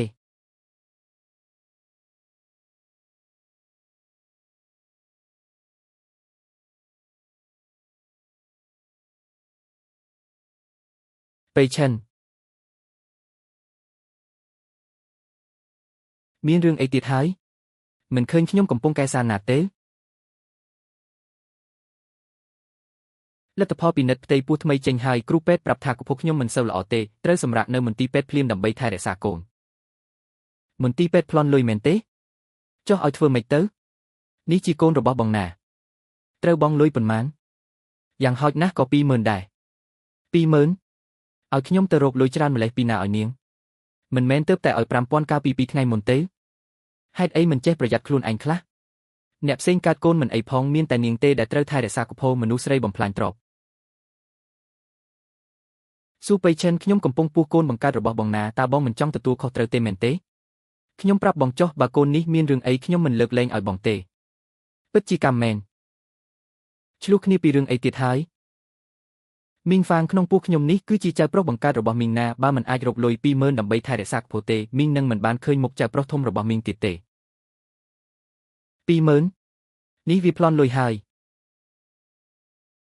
គ្រូសាយើងឥឡូវសំបីតែថ្លៃឈ្នួលផ្ទះក៏គ្មានលុយបង់ដែរកូនប្រុសថ្នាក់បណ្ឌិតរបស់កូនពិតជាគ្មានវិធីទេលោកគ្រូនៅតែរារាំងកូនទៀតប៉ាគុំនិយាយអីម៉ាក់កូនកែសារណា4ទៅ5ដងហើយត្រូវគេទម្លាក់ចោលទាំងអស់អាហារូបករណ៍ក៏គេលុបចោលដែរចុះកូនគិតយ៉ាងម៉េចទៀតថ្ងៃនេះកូនត្រូវតែរកវិធីឲ្យម៉ាក់ពួកយើងទៅរកលេងឈីឈៀ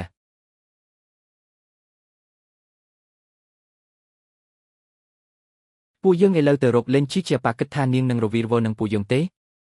នាងមិនរវីរវល់នឹងកូនទេតែនាងត្រូវតែរវីរវល់នឹងខីកក្នុងភ្នែកនាងកូនគឺជាប៉ាបង្កើតរបស់ខីកនាងក៏មិនដឹងការពិតដែរកូនប្រាប់នាងទៅបើនាងមិនឲ្យលុយទេកូននឹងដណ្ដើមសិទ្ធិចិញ្ចឹមខីកពីនាងខ្លាចអីក្រែងលោឯងចង់ឃើញកូនប្រុសក្នុងពោះឆេលរលូតមែនទេឯងចង់ឲ្យការរៀនបណ្ឌិតកន្លះជីវិតរបស់ឯងរលាយអត់ប្រយោជន៍មែនទេដូចជាពួកយើងនេះជាជីវិតស្អីទៅបានកូនស្ដាប់តាមម៉ាក់ថ្ងៃស្អែកកូននឹងទៅរកលេងឈឺឈៀលោកអគ្គនាយកយាងកាហ្វេរបស់លោករេងជែនឯងរៀបការហើយឬនៅគឺមានមិត្តស្រីម្នាក់រៀបចំរៀបការនៅក្រៅចូលឆ្នាំប្រសិនបើឯងនៅជាមួយមនុស្សម្នាក់យូរហើយមិនដាច់ចិត្តចាក់ចេញពីនាងតាមមកពីមូលហេតុអ្វី លោកអគ្គនាយកយាងលោកលុងស្រឡាញ់នាងហើយអើយលោកអគ្គនាយកយាងពេលខ្ញុំតាមញ៉ែមិត្តស្រីខ្ញុំមានក្បាច់តាមញ៉ែស្រី15 ក្បាច់ក្បាច់ទី1នេះគឺចាប់យកមនុស្សម្នាក់ត្រូវចាប់យកក្រពះនាងជាមុនសិនវ៉ាវប៉ាពូកែម្លេះលោកយាងអាហារពេលព្រឹកលោកធ្វើនេះក៏សម្បូរបែបពេកហើយក្រោកពីព្រលឹមធ្វើមែនទេឆាប់ភ្លក់មើលទៅហឹមឆ្ងាញ់ណាស់លោកយាងស្នាដៃធ្វើម្ហូបរបស់លោកកាន់តែល្អហើយមែនហើយលោកយាងខ្ញុំប្រហែលជាថ្ងៃនេះត្រូវរំខានលោកទៅទទួលខីកទៀតហើយយប់នេះក្រុមហ៊ុនខ្ញុំមានប្រជុំពិតជាបានតើគឺប៉ាតាមរកកូនយូរណាស់មកហើយអរគុណលោកហើយលោកជាងលោកទូតថ្ងៃនេះប៉ាមកទទួលខ្ញុំថ្ងៃក្រោយមិនបាច់និយាយពាក្យគួរសមបែបនេះទៀតទេពួកយើងជាគ្រួសារតែមួយចាស់ពួកយើងជាគ្រួសារតែមួយឆាប់ញ៉ាំបាយទៅ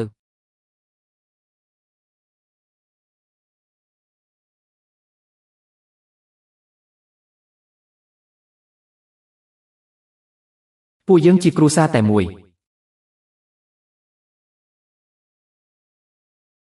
លីងឈូសៀ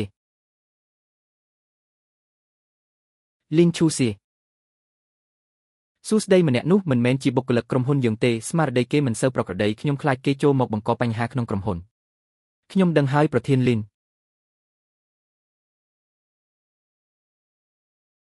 លោកសូមថយចេញមិនមែនជាបុគ្គលិកក្រុមហ៊ុនមិនអាចចូលផ្ដេសផ្ដាសបានទេខ្ញុំមករកលីនឈូសៀគឺមនុស្សស្រីអំបញ្ញមិញនេះកុំមករករឿងនៅទីនេះឆាប់ចេញទៅបើមិនអញ្ចឹងយើងហៅគេហើយឆាប់ចេញទៅលីនឈូសៀគេចមុខពីខ្ញុំមែនទេអញ្ចឹងខ្ញុំទៅទទួលកូនស្រីនាង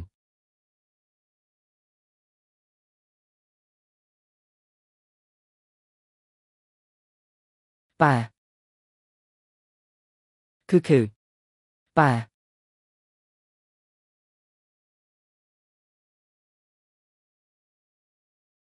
ប៉ាថ្ងៃនេះអត់មានស្ករសម្លេងទេហ៎ញ៉ាំស្ករច្រើនពេកអាចខូចធ្មេញណាតោះប៉ានាំកូនទៅញ៉ាំអីឆ្ងាញ់អត់មានការ៉ុតដែលកូនមិនចូលចិត្តទេចាស់ប៉ាថ្ងៃនេះកូនបានគូរូបប៉ានឹងម៉ាក់ផងដែរវ៉ាវគឺគូបានស្អាតណាស់ពូកែណាស់តោះ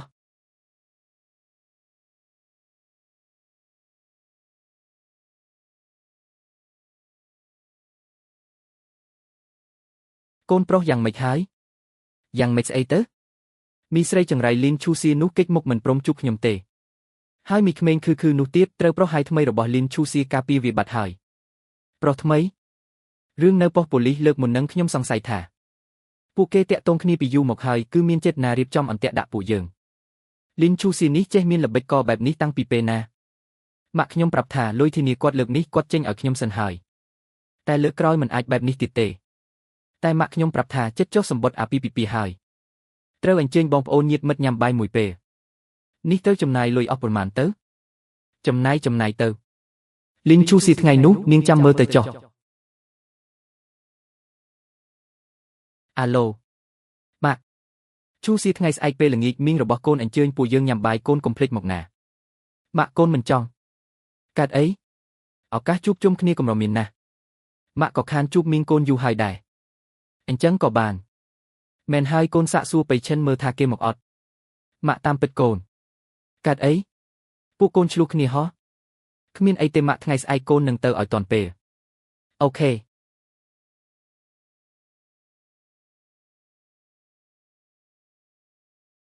លោកជាងនេះគឺដាក់នៅមុខកុំព្យូទ័រការពារវិទ្យុសកម្មចាស់អញ្ចឹងថ្ងៃស្អែកខ្ញុំនឹងយកទៅដាក់ក្នុងការិយាល័យចំណុចទី2នេះគឺអាចឲ្យនាងមានអារម្មណ៍ថាមានវត្តមានរបស់អ្នកគ្រប់ពេលវេលាឲ្យនាងឃើញរបស់មួយគឺនឹកឃើញដល់អ្នកភ្លាមអូមែនហើយលោកជាងថ្ងៃស្អែកខ្ញុំប្រហែលជាត្រូវពឹងលោកឲ្យទៅទទួលគឺទៀតហើយព្រោះខ្ញុំមានកម្មវិធីជួបជុំគ្រួសារញ៉ាំបាយមិនអាចបដិសេធបានទេគ្មានបញ្ហាទេប៉ុន្តែខ្ញុំជាប្តីរបស់អ្នកមិននាំខ្ញុំទៅទេអីខ្ញុំមិនទាន់បានប្រាប់ម៉ាក់ខ្ញុំទេអញ្ចឹងមិនអីទេខ្ញុំនឹងរងចាំដល់ថ្ងៃដែលអ្នកណែនាំខ្ញុំឲ្យគ្រួសារអ្នកស្គាល់ចាស់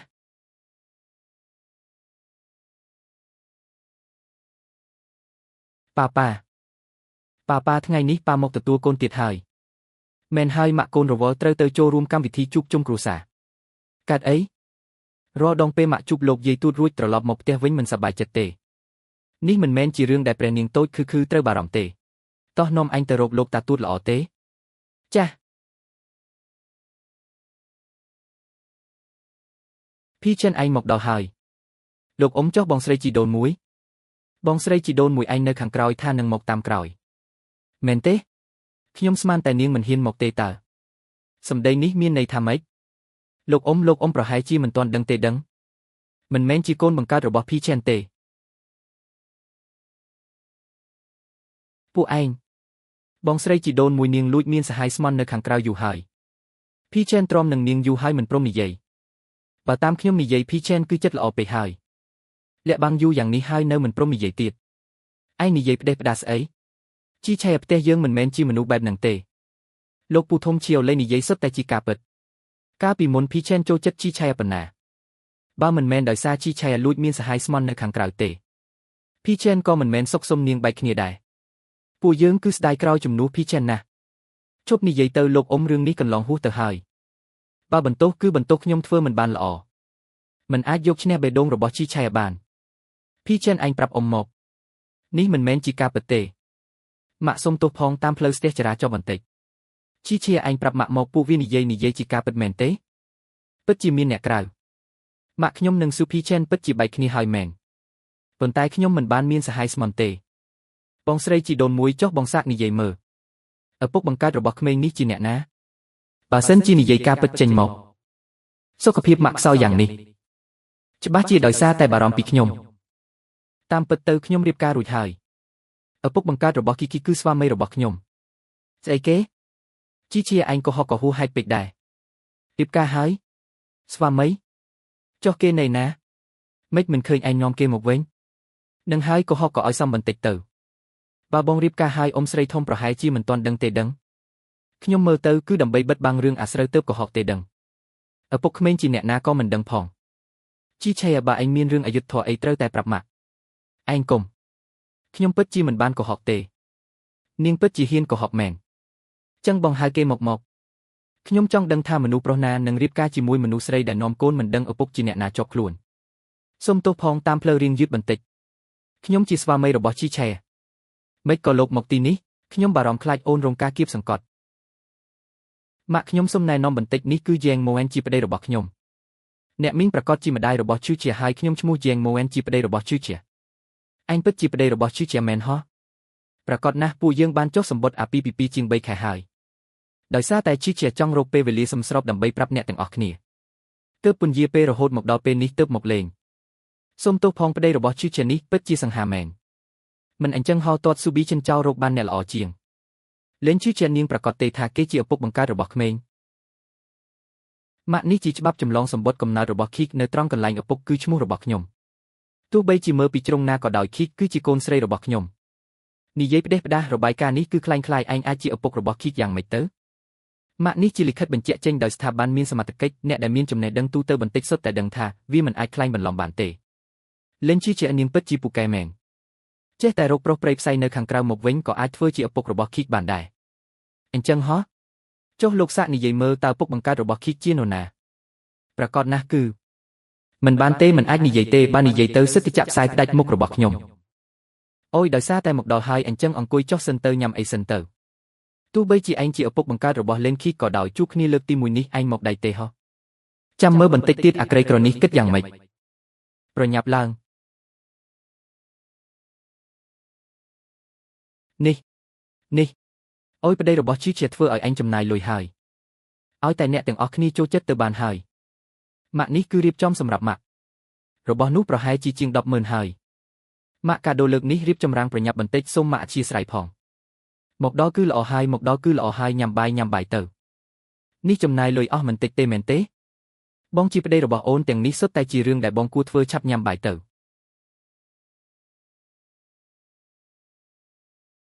មនុស្សខ្លះពិតជាមិនចេះខ្មាស់គេមែនសុកចិត្តឲ្យគេបំពាក់ស្នែងឲ្យ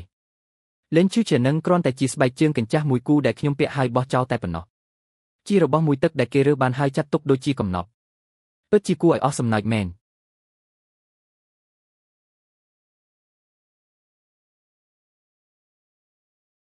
ប្តឹងប៉ូលីសមែនទេបានខ្ញុំទៅប្តឹងប៉ូលីសឥឡូវនេះចាំប៉ូលីសមកចាប់នាងទៅចុះ ស៊ូប៉េឈិនលោកហ៊ានហឺមានអីដែលខ្ញុំមិនហ៊ាននោះនាងវាខ្ញុំប្តឹងប៉ូលីសជារឿងត្រឹមត្រូវហើយបើលោកហ៊ានទៅប្តឹងប៉ូលីសខ្ញុំក៏ទៅប្តឹងប៉ូលីសដែរនាងប្តឹងប៉ូលីសរឿងអីរឿងលោកនិងសាស្ត្រាចារ្យលោកខុបខិតគ្នាដាក់ថ្នាំខ្ញុំកុំគិតថាខ្ញុំមិនដឹងមិនក៏នាងដឹងរឿងទាំងនេះបានទោះជានាងប្តឹងប៉ូលីសក៏យ៉ាងម៉េចសាស្ត្រាចារ្យខ្ញុំច្បាស់ជាការពារខ្ញុំដើម្បីភាពស្អាតស្អំរបស់គាត់និងកេរ្តិ៍ឈ្មោះរបស់ខ្ញុំលោកឈូលីងឈូសៀនាងចាំមើលទៅឬមួយក៏ថ្ងៃស្អែកខ្ញុំទៅសុំទោសស៊ូប៉េឈិនទៅសាស្ត្រាចារ្យរបស់គេនោះពិតជាខ្ញុំមិនខ្វល់ទេសាស្ត្រាចារ្យនោះឈ្មោះអ្វីសាស្ត្រាចារ្យអចុងនៅសាកលវិទ្យាល័យជីងស៊ីខ្ញុំដឹងហើយឈូសៀបំភ្លេចរឿងអតីតកាលដែលមិនសប្បាយចិត្តទាំងនោះទៅពេលនេះខ្ញុំជាប្តីរបស់អូនជាប៉ារបស់គឺទោះជាផ្លូវច្បាប់ឬមនោសញ្ចេតនាខ្ញុំសុទ្ធតែជា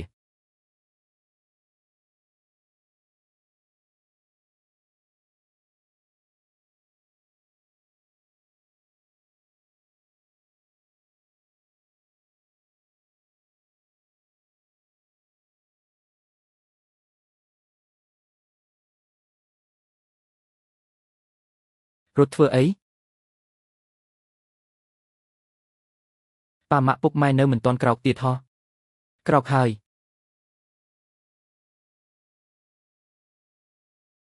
ញ៉ាំបាយហើយប៉ាម៉ាក់ថ្ងៃនេះពុកម៉ែអារម្មណ៍ល្អម្លេះមែនហ៎មែនតាគឺឆ្លាតណាស់អេសាស្ត្រាចារ្យសារណាដែលកែថ្មីខ្ញុំបានដាក់ស្នាហើយនៅសារណាទៀតឯងត្រូវបានគេដកសិទ្ធិជាបណ្ឌិតហើយចប់ហើយនេះស្អីគេស៊ូប៉េឈិនឯងបានធ្វើស្អីខ្លះហេតុអីបានជាសុកសាឡាបអាការងារខ្ញុំឯងបានធ្វើរឿងងងស្អីខ្លះមានតែទៅរកប្រធានជាងកុំប្រាប់ណាថាជាងម៉ូហានស៊ូប៉េឈិនឯងមានន័យថាម៉េចនិយាយគ្នាថាថ្លៃបណ្ណាការ 88,000 មិនក៏คล้ายជា 11,000 វិញអាឡូចៅប្រុសសម្លាញ់របស់យាយអូយឈាមស៊ីវលីត្រូវមួយជើងនេះគឺរងទុកមិនស្រាលទេមីងតូចឯងនិយាយថាស្បូនក៏ត្រូវកាត់ចោលដែរអូមែនហើយស៊ូប៉េឈិនក៏ត្រូវគេប្តឹងចូលគុកដែរឯងដឹងទេដឹងហើយម៉ាក់បើមីងតូចពួកគាត់កូនកុំបារម្ភម៉ាក់យល់ពួកគាត់ពិតជាមករកខ្ចីលុយម៉ាក់មែនប៉ុន្តែនេះគឺកូនស្រីគាត់ចង់ជ្រៀតជ្រែកខ្លួនឯងម៉ាក់អាចយល់បានគឺល្អហើយម៉ាក់ខ្ញុំមិនទាន់និយាយជាមួយម៉ាក់ទៀតទេខ្ញុំធ្វើការសិនហើយចូលមកប្រធានលីនក្រោយចេញពីធ្វើការអ្នកមានការរៀបចំអីអត់ពេលនេះមិនទាន់មានទេអ្នកបានធ្វើជាប្រធានប្រាក់រង្វាន់គុណនឹងពីមិនប៉ាវគឺមិនសមទេដឹងចុះវិស្វករឈៀនគិតថាខ្ញុំគួរតែរៀបចំកម្មវិធីបែបណាទើបល្អខ្ញុំគិតថាអ្នកនាំមិត្តរួមការងារទៅញ៉ាំអីនៅហាងរួចទៅខារ៉ាអូខេយ៉ាងម៉េចក៏បានឲ្យតែអ្នកទាំងអស់គ្នាសប្បាយចិត្តអញ្ចឹងអរគុណប្រធានលីនហើយអូមែនហើយប្រធានយ៉ាងថាយងទៅជាមួយពួកយើងដែរគ្មានបញ្ហាទេ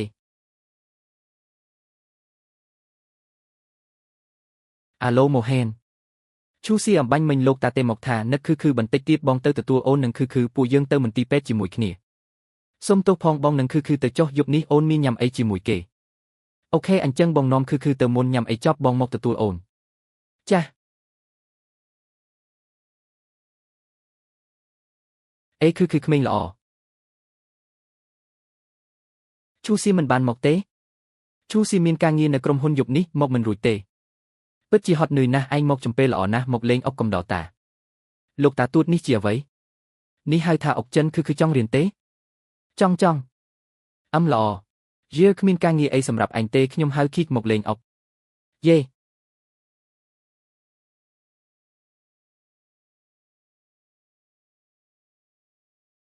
ប្រធានលេងកំងមហូបច្រើនម្លេះជារឿងគួរធ្វើទេអ្នកទាំងអស់គ្នាញ៉ាំឲ្យឆ្ងាញ់ទៅប្រធានលេងខ្ញុំសូមជូនពរ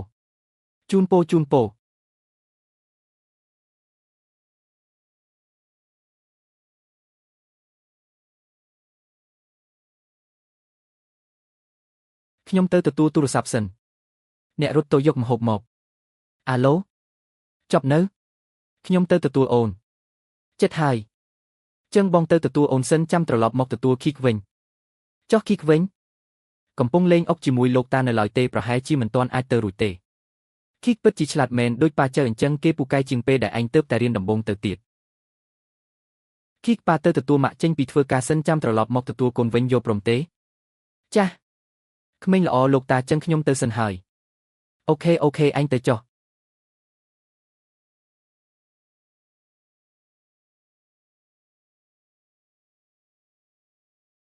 ប្រធានលេនអំបញ្ញមិញអ្នកទាំងអស់គ្នាសប្បាយចិត្តក៏ថែមបារីនឹងស្រាខ្លះអ្នកប្រហែលជាមិនប្រកាន់ទេមែនទេមកយើងទាំងអស់គ្នាលើកកែវជូនពោប្រធានលេនមួយជូនពោប្រធានលេនពិតជាចិត្តទូលីមែនកុំគួរសំពេក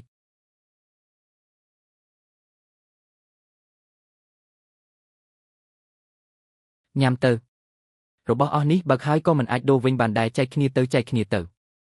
សុទ្ធតែជាមនុស្សប្រុសស្អីទេគឺមានចេតនាកាប់ឆ្កាំងប្រធានលេនរបស់យើងហើយកុំនិយាយអីប្រយ័ត្នមានរឿងខ្ញុំក៏បានកប់បន្ទប់ធំនៅខេវីជាន់ខាងលើដែរអ្នកទាំងអស់គ្នាឡើងទៅច្រៀងលេងទៅខ្ញុំទៅគិតលុយសិនសួស្ដីគិតលុយបន្ទប់74មួយចាស់ជឿជា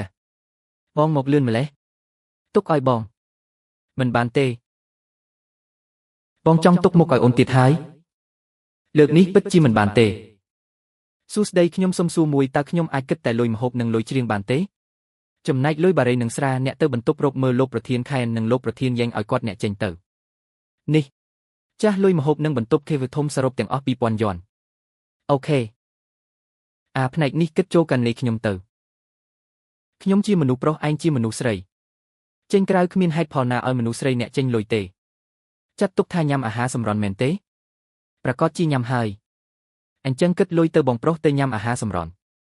អញ្ចឹងលើកនេះខ្ញុំអ្នកប៉ាវលោកមិនអាចដណ្ដើមខ្ញុំទេយោពម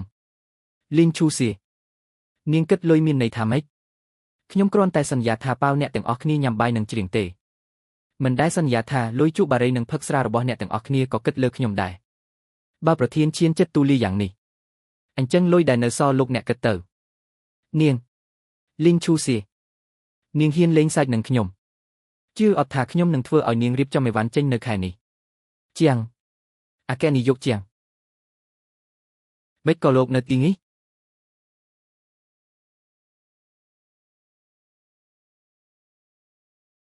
ប្រធានយ៉ាងតានេះជានរណាលីនឈូសៀមិនចង់គិតលុយថែមទាំងរកមនុស្សប្រុសមកកាំងនាងទៀតអញបិទមាត់ទៅអគ្គនាយកជាងសុំទោស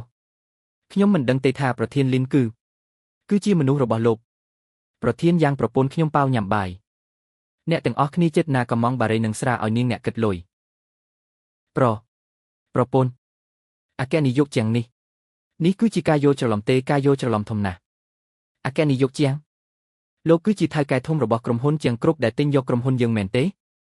យកវិក័យបត្រមកឲ្យខ្ញុំស្រាម៉ៅថៃ3ដបបារីចុងហួរ5សុងស្រាក្រហម2ដបសរុប 15000 ប្រាក់ខែខ្ពស់ណាស់តើ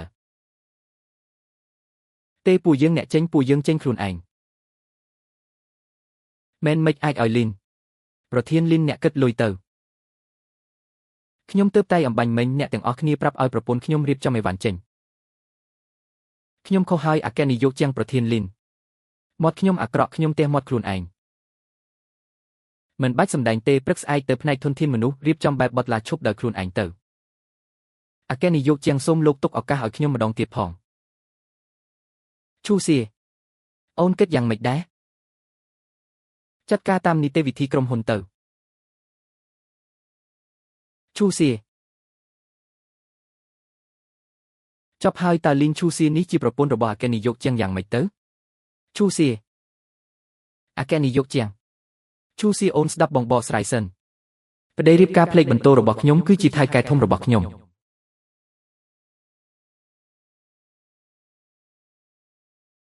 អូនកុំតន់ខឹងរឿងនេះបងពិតជាអាចបកស្រាយបានខ្ញុំចង់ដឹងថាប្រធានក្រុមហ៊ុនយ៉េងឆៃនិងយ៉េងម៉ូអែនដែលចុះសម្បត្តិអាពាហ៍ពិពាហ៍ជាមួយខ្ញុំគឺជាមនុស្សតែមួយមែនទេ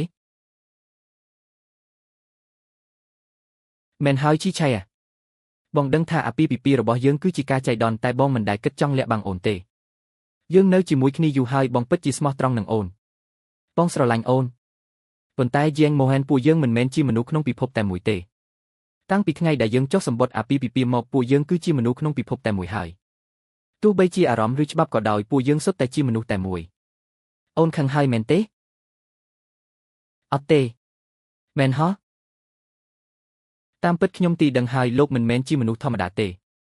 មើលតាមការនិយាយស្ដីនិងការធ្វើការរបស់លោកប្រធានយ៉ែងគឺដឹងហើយលោកមិនមែនជាបុគ្គលិកធម្មតាទេចុះហេតុអីអូនមិនលាតត្រដាងបងខ្ញុំស្មានថាលោកគ្រាន់តែជាអ្នកមានចំនួនថ្មីហើយខ្ញុំមិនចង់ឲ្យលោកគិតថាខ្ញុំសម្លឹងឃើញលុយលោកទេចុះឥឡូវនេះអូនដឹងថាបងជាថៅកែរបស់អូនឬក៏ជាប្តីរបស់អូនអូនគិតយ៉ាងម៉េចដែរខ្ញុំត្រូវការពេលវេលាដើម្បីសម្របខ្លួនអូនយល់ព្រមបន្តអាពាហ៍ពិពាហ៍មួយនេះទេយ៉ែងម៉ូហែននៅជាមួយគ្នាយូរហើយខ្ញុំក៏ស្មោះត្រង់នឹងលោកដែរជីឆេបងប្រហែលជាស្មោះត្រង់ជាងអ្វីដែលអូនគិតទៅទៀតហាំមានន័យថាម៉េចមិនប្រាប់ទេតោះទៅទទួលគីគីទៅផ្ទះ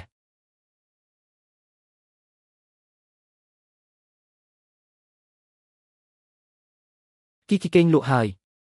អញ្ចឹងពួកយើងអាចចាប់ផ្ដើមបានហើយមែនទេបាទ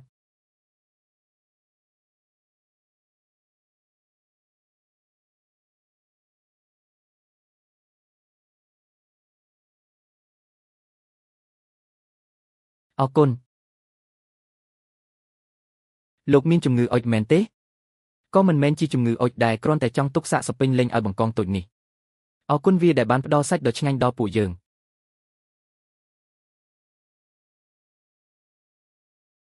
ខ្ញុំស្មានតែអ្នកគិតថាខ្ញុំគួរឲ្យធុញទៅទៀតមិននឹងអាចទៅខ្ញុំគិតថាការញ៉ាំបែបនេះពិតជាមានន័យណាស់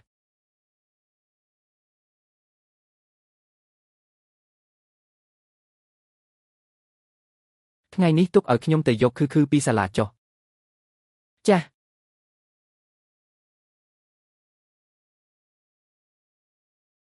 ប៉ាត្បូងភ្លឺទាំងនេះស្អាតណាស់គឺកូនគិតថាម៉ាក់នឹងចូលចិត្តមួយណាមួយនេះដូចផ្កាយអញ្ចឹងជួយយកវាឲ្យខ្ញុំបន្តិចមកចាស់លោកអូនតូចក្មួយពិតជាមានភ្នែកមុតមែននេះជាម៉ូដមានកំណត់របស់ហាងយើងមានតែមួយគត់តំណាងឲ្យសេចក្តីស្រឡាញ់ដែលមិនប្រែប្រួលសេចក្តីស្រឡាញ់ដែលមិនប្រែប្រួលល្អយកមួយនឹងហើយជួយខ្ចប់វាឲ្យខ្ញុំផងចាស់លោកគឺដើម្បីឲ្យប៉ានិងម៉ាក់នៅជាមួយគ្នារហូតកូនព្រមជួយប៉ាមួយបានទេព្រមគឺចង់នៅជាមួយប៉ានិងម៉ាក់រហូតល្អអញ្ចឹងនេះជាអាចកំបាំងតូចរបស់យើងពីរនាក់កុំទាន់ប្រាប់ម៉ាក់ណាយកព្រមទេចាស់រក្សាការសម្ងាត់ក្មេងល្អអស់លុយភ្លើងហើយ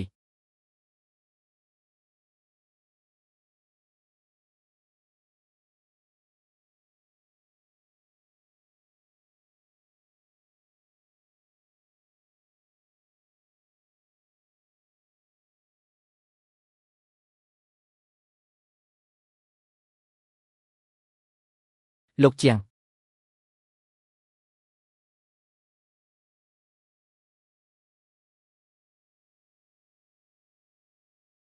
ឈូសៀនេះគឺខ្ញុំដឹងថាការចាប់ផ្ដើមរបស់យើងគឺជាការចៃដន្យប៉ុន្តែរយៈពេលនេះខ្ញុំកាន់តែច្បាស់ថាខ្ញុំមិនចង់ឲ្យនេះគ្រាន់តែជាកិច្ចសន្យាទេលោកជាងខ្ញុំចង់ក្លាយជាប្តីប្រពន្ធពិតប្រាកដជាមួយអ្នកមិនមែនសម្ដែងឲ្យលោកតាស្ដាប់មិនមែនដើម្បីប្រយោជន៍រៀងខ្លួនតែគឺដោយស្មោះត្រង់និងសាងគ្រួសារមួយជាមួយអ្នកចាំសិនចុះគឺនៅផ្ទះលោកតាលោកសរសេរខុសទៀតហើយនៅតែគឺរបស់យើងឆ្លាតជាងគេ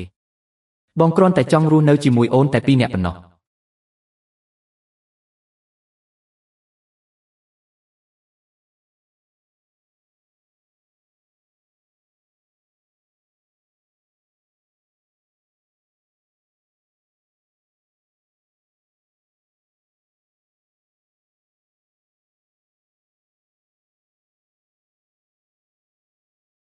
នាងល្ងង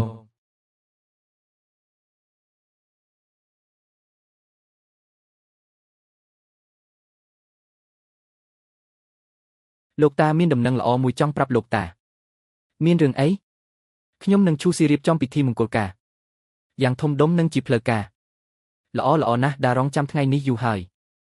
លោកតាទួតលោកតាចាំលោកតាចេញពីមន្ទីរពេទ្យសិនចាំពួកយើងរៀបចំត្រូវតែរៀបចំពិធីមង្គលការឲ្យបានអធិកអធមប្អូនជីដូនមួយឯងយីហានសប្តាហ៍ក្រោយត្រឡប់មកពីបរទេសវិញល្មមទាន់ពេល ប្រគួតចប់ហើយដាច់ចិត្តត្រឡប់មកវិញហើយលោកតាប្អូនជីដូនមួយតាំងពីពូនឹងមីងស្លាប់ទៅគេនៅតែបរទេសរហូតមែនហើយអាយុ30ឆ្នាំហើយនៅតែដើរលេងពេញពិភពលោកសូម្បីតែសង្សារមួយក៏គ្មានដែរមូហ៊ានឯងធ្វើជាគំរូគេទៅលោកតាកុំបារម្ភលោកតាខ្ញុំត្រឡប់មកវិញហើយឯងនៅដឹងថាត្រូវត្រឡប់មកវិញទៀតឯងមើលបងជីដូនមួយឯងចិត្តរៀបការហើយចំណែកឯងវិញសូម្បីតែសង្សារមួយក៏គ្មានដែរខ្ញុំកំពុងតែរីករាយនឹងជីវិតតើម្យ៉ាងទៀតខ្ញុំជាអ្នកមិនចង់រៀបការនៅម្នាក់ឯងមានសេរីភាពជាងនិយាយផ្ដេសផ្ដាសមិនចង់រៀបការស្អីតាមដាគិតឯងគ្រាន់តែរកមនុស្សដែលត្រូវចិត្តមិនទាន់បានប៉ុណ្ណោះ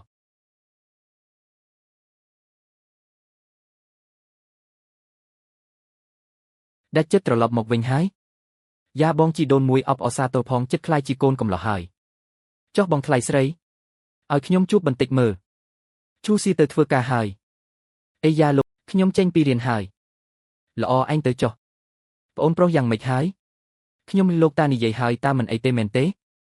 ធូរច្រើនហើយអាឡូអូបាទខ្ញុំដឹងហើយមានរឿងអីស្រាប់តែមានការប្រជុំសំខាន់មួយភ្លាមហាអញ្ចឹងចាំខ្ញុំទៅទទួលនាងចុះឲ្យខ្ញុំមើលថាក្មួយស្រីខ្ញុំមានមុខមាត់យ៉ាងម៉េចក៏បានខ្ញុំផ្ញើរូបថតឲ្យឯងសាឡាមតៃឲ្យយ៉ាងខ្វាងថ្នាក់ធំទី2ខ្ញុំប្រាប់គ្រូទុកជាមុនពេលឯងទៅដល់ទូរស័ព្ទមកខ្ញុំបានធានាថាបំពេញភារកិច្ចបានសម្រេច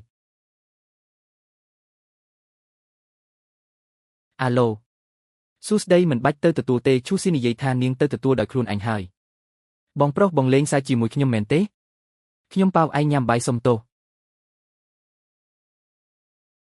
សុំទោសមិនអីទេមែនទេ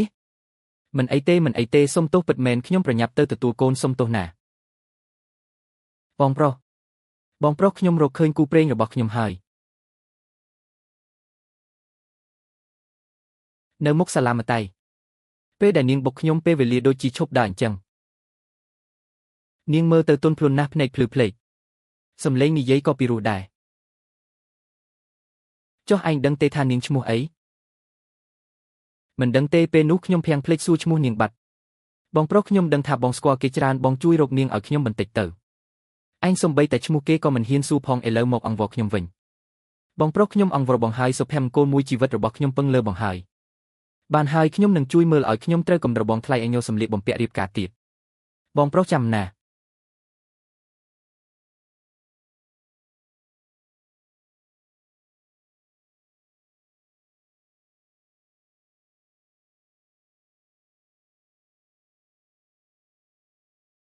វ៉ាវម៉ាក់ស្អាតណាស់ដូចទេពធីតាអញ្ចឹងតើវាមើលទៅរៀងឆ្កងពេកទេមិនឆ្កងទេអូនស័កសមនឹងទទួលបានអ្វីដែលល្អបំផុតយកមួយនឹងចុះលោកស្រីឈីនមានរាងស្អាតស្លៀកមួយនេះស្អាតណាស់តែចង់សម្លៀកបំពាក់ទទួលភ្ញៀវទៀតទេម៉ាក់ទៅម៉ាក់ស្លៀកអីក៏ស្អាតដែរទៅចុះ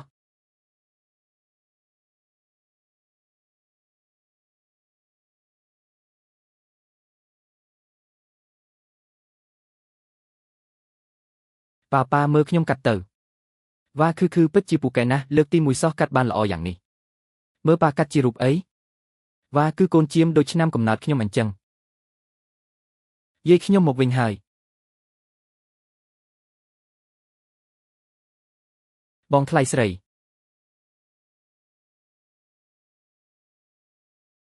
មកនេះឈូសៀគឺមានត្រណមអីទេមកហើយត្រីចំហុយនេះមហានចូលចិត្តញ៉ាំត្រីចំហុយជាងគេចាំណាខ្ញីខ្ទឹមត្រូវតែដាក់ឲ្យគ្រប់តែខ្ទឹមត្រូវដាក់ចុងក្រោយគេឈូសៀគឺចូលចិត្តញ៉ាំត្រីចំហុយទេតាប្រាប់គេឲ្យហើយរសជាតិមិនដែរធ្វើដូចគ្នាទៅចាស់ចូលចិត្តញ៉ាំតែនាងរៀនប្លែកបន្តិចនាងមិនញ៉ាំខ្ទឹមខ្ញីស្ទេតែពេលធ្វើត្រីត្រូវតែដាក់ខ្ទឹមខ្ញីសចូលដល់ពេលញ៉ាំត្រូវរើសចេញវិញដូចបងប្រុសឯងបេះបិទពួកគេទាំងពីរពិតជាដូចគ្នាណាស់សុទ្ធតែមិនចូលចិត្តញ៉ាំការ៉ុតតែចូលចិត្តញ៉ាំឆៅពេលផឹកទឹកសណ្តែកនៅត្រូវដាក់ស្ករដុំមួយដុំទៀតបើមិនឲ្យថាសាច់ឈាមបង្កើតមិនបានភាពចៃដន្យនេះក៏ច្រើនពេកហើយ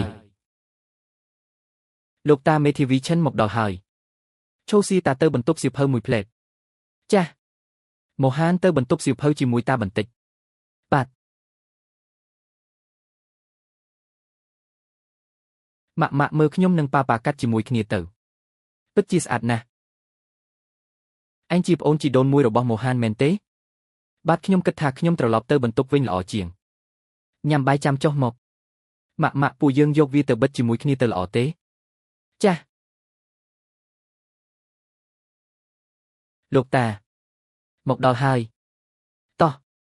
មូហានតាត្រៀមប្រគល់យីនស៊ឺទៅក្នុងដៃឯងហើយលោកតានេះខ្ញុំឪពុកម្ដាយឯងស្លាប់ដោយសារគ្រោះថ្នាក់ចរាចរណ៍សមត្ថភាពដែលឯងគ្រប់គ្រងក្រុមហ៊ុនចាំងស៊ឺតាឃើញច្បាស់នឹងភ្នែករបួសដៃឯងខ្ញុំទុកចិត្តហើយលោកប្រធានយន្តឲ្យគម្រោងគេ10គេអាចបំផ្លាញចោល9លោកប្រធានជាងលោកស៊ីញេទៅក្រុមហ៊ុនយន្តគឺជាញើសឈាមរបស់លោកម្ចាស់មិនអាចឲ្យគេបំផ្លាញបានទេបានខ្ញុំស្ដាប់តាមលោកល្អតោះញ៉ាំបាយបាទ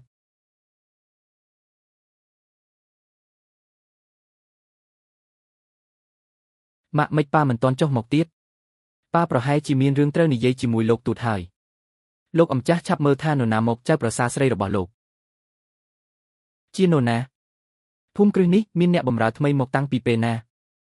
ខ្ញុំមិនមែនទេលោកស្រីយកច្រឡំហើយនេះគឺជាភរិយារបស់លោកប្រុសជាងគឺអ្នកនាងលីនឈូសៀលោកប្រុសជាងមូហានគេរៀបការហើយមិនក៏ខ្ញុំមិនដឹងសោះអញ្ចឹងគឺនៅពេលដែលលោកម្ចាស់ឈឺធ្ងន់នោះអីនេះគឺជាអ្នកនាងតូចកូនស្រីរបស់លោកប្រុសជាងកូនស្រីធំប៉ុណ្ណឹងហើយជាងមូហាននេះមិនមែនតែងតែអួតខ្លួនឯងថាជាមនុស្សស្អាតស្អំជីវិតឯកជនស្អាតស្អំទេចុះមិនក៏ស្រាប់តែលេចមុខកូនស្រីធំប៉ុណ្ណេះមកនេះប្រហែលជាមិនមែនខ្ញុំមើលទៅរឿងនេះចម្លែកណាស់ប្រហែលជាដឹងថាសុខភាពលោកម្ចាស់មិនល្អចង់បានមរតកត្រកូលយន្តកាន់តែច្រើនទើបរកមនុស្សមកសម្ដែងមែនទេលោកម្ចាស់កំពុងឈឺក្នុងចិត្តវង្វេងវង្វាន់តែភ្នែកពួកយើងភ្លឺណាស់លោកស្រីប្រយ័ត្នសម្ដីផងលោកម្ចាស់ជាសះស្បើយហើយនាងឈ្មោះលីនឈូសៀអាយុប៉ុន្មានហើយ25ឆ្នាំយីទេ25ឆ្នាំមើលក្មេងនេះទៅប្រហែលជា4-5ឆ្នាំហើយមែនទេមានន័យថានាងអាយុ20ឆ្នាំឬមិនទាន់ដល់20ឆ្នាំផងក៏កាត់កូនបាត់ទៅហើយអ្នកនាងលីននៅក្មេងសោះតែពូកែមិនធម្មតាទេសាកលវិទ្យាល័យក៏រៀនមិនទាន់ចប់ហ៊ានមានកូនទាំងមិនទាន់រៀបការល្បិចពិតជាខ្ពស់មែនចង់ពឹងផ្អែកលើកូនដើម្បីក្លាយជាជំទាវឈានជើងចូលទ្វារធំត្រកូលយន្តនិងត្រកូលជាងមែនទេខ្ញុំមិនមែនទេហាមថាឲ្យម៉ាក់ខ្ញុំនេះមានចំណែកឯងនិយាយពីអង្ការអ្នកស្រីកាច់ដាក់ក្មេងធ្វើអីមើលនាងនេះទៅលូវ៉ាន់ថាងគ្រូសាយន្តនិងគ្រូសាជាងរបស់យើងបានកំណត់នាងជាគូដណ្ដឹងតាំងពីយូរណាស់មកហើយឯងគិតថាត្រឹមមានកូនស្រីមិនច្បាស់លាស់ម្នាក់អាចដណ្ដើមតំណែងវ៉ាន់ថាងធ្វើជាប្រពន្ធច្បងគ្រូសាយន្តនិងគ្រូសាជាងបានមែនទេឯងមិនស័ក្តិសមទេស័ក្តិសមឬអត់មិនមែនឯងជាអ្នកសម្រេចទេ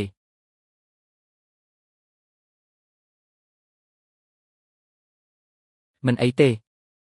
អ៊ំស្រីសូមប្រយ័ត្នពាក្យសម្ដីផងឈូស៊ីជាប្រពន្ធរបស់ខ្ញុំគឺជាកូនស្រីរបស់ខ្ញុំពួកយើងរៀបការគឺមានការយល់ព្រមនិងជូនពរពីលោកតាចំណែករឿងផ្ទាល់ខ្លួនរបស់ខ្ញុំតាត្រូវរីការប្រាប់អ៊ំតាំងពីពេលណាមូហានអ៊ំស្រីធ្វើនេះដើម្បីតែឯងទេដើម្បីគេឈ្មោះគ្រូសាជាងនិងគ្រូសាយន្តអាយុប៉ុណ្ណេះស្ថានភាពបែបនេះបើគេដឹងតើគេគិតយ៉ាងម៉េចវ៉ាន់ថាងមានចំណុចណាដែលមិនស្មើគេគិតយ៉ាងម៉េចខ្ញុំឃើញថាឯងនឹងហើយដែលមិនសមរម្យតាំងពីពេលណានៅក្នុងផ្ទះនេះដល់វេនឯងមកចង្អុលមុខនិងវិតម្លៃចៅប្រសាររបស់ខ្ញុំឈូសៀគឺជាចៅប្រសារដែលខ្ញុំទទួលស្គាល់គឺជាចៅទូតរបស់គ្រូសាយន្តខ្ញុំពួកគេទាំងពីរអ្នកម្ដាយនិងកូនសុទ្ធតែជាមនុស្សរបស់គ្រូសាយន្តខ្ញុំ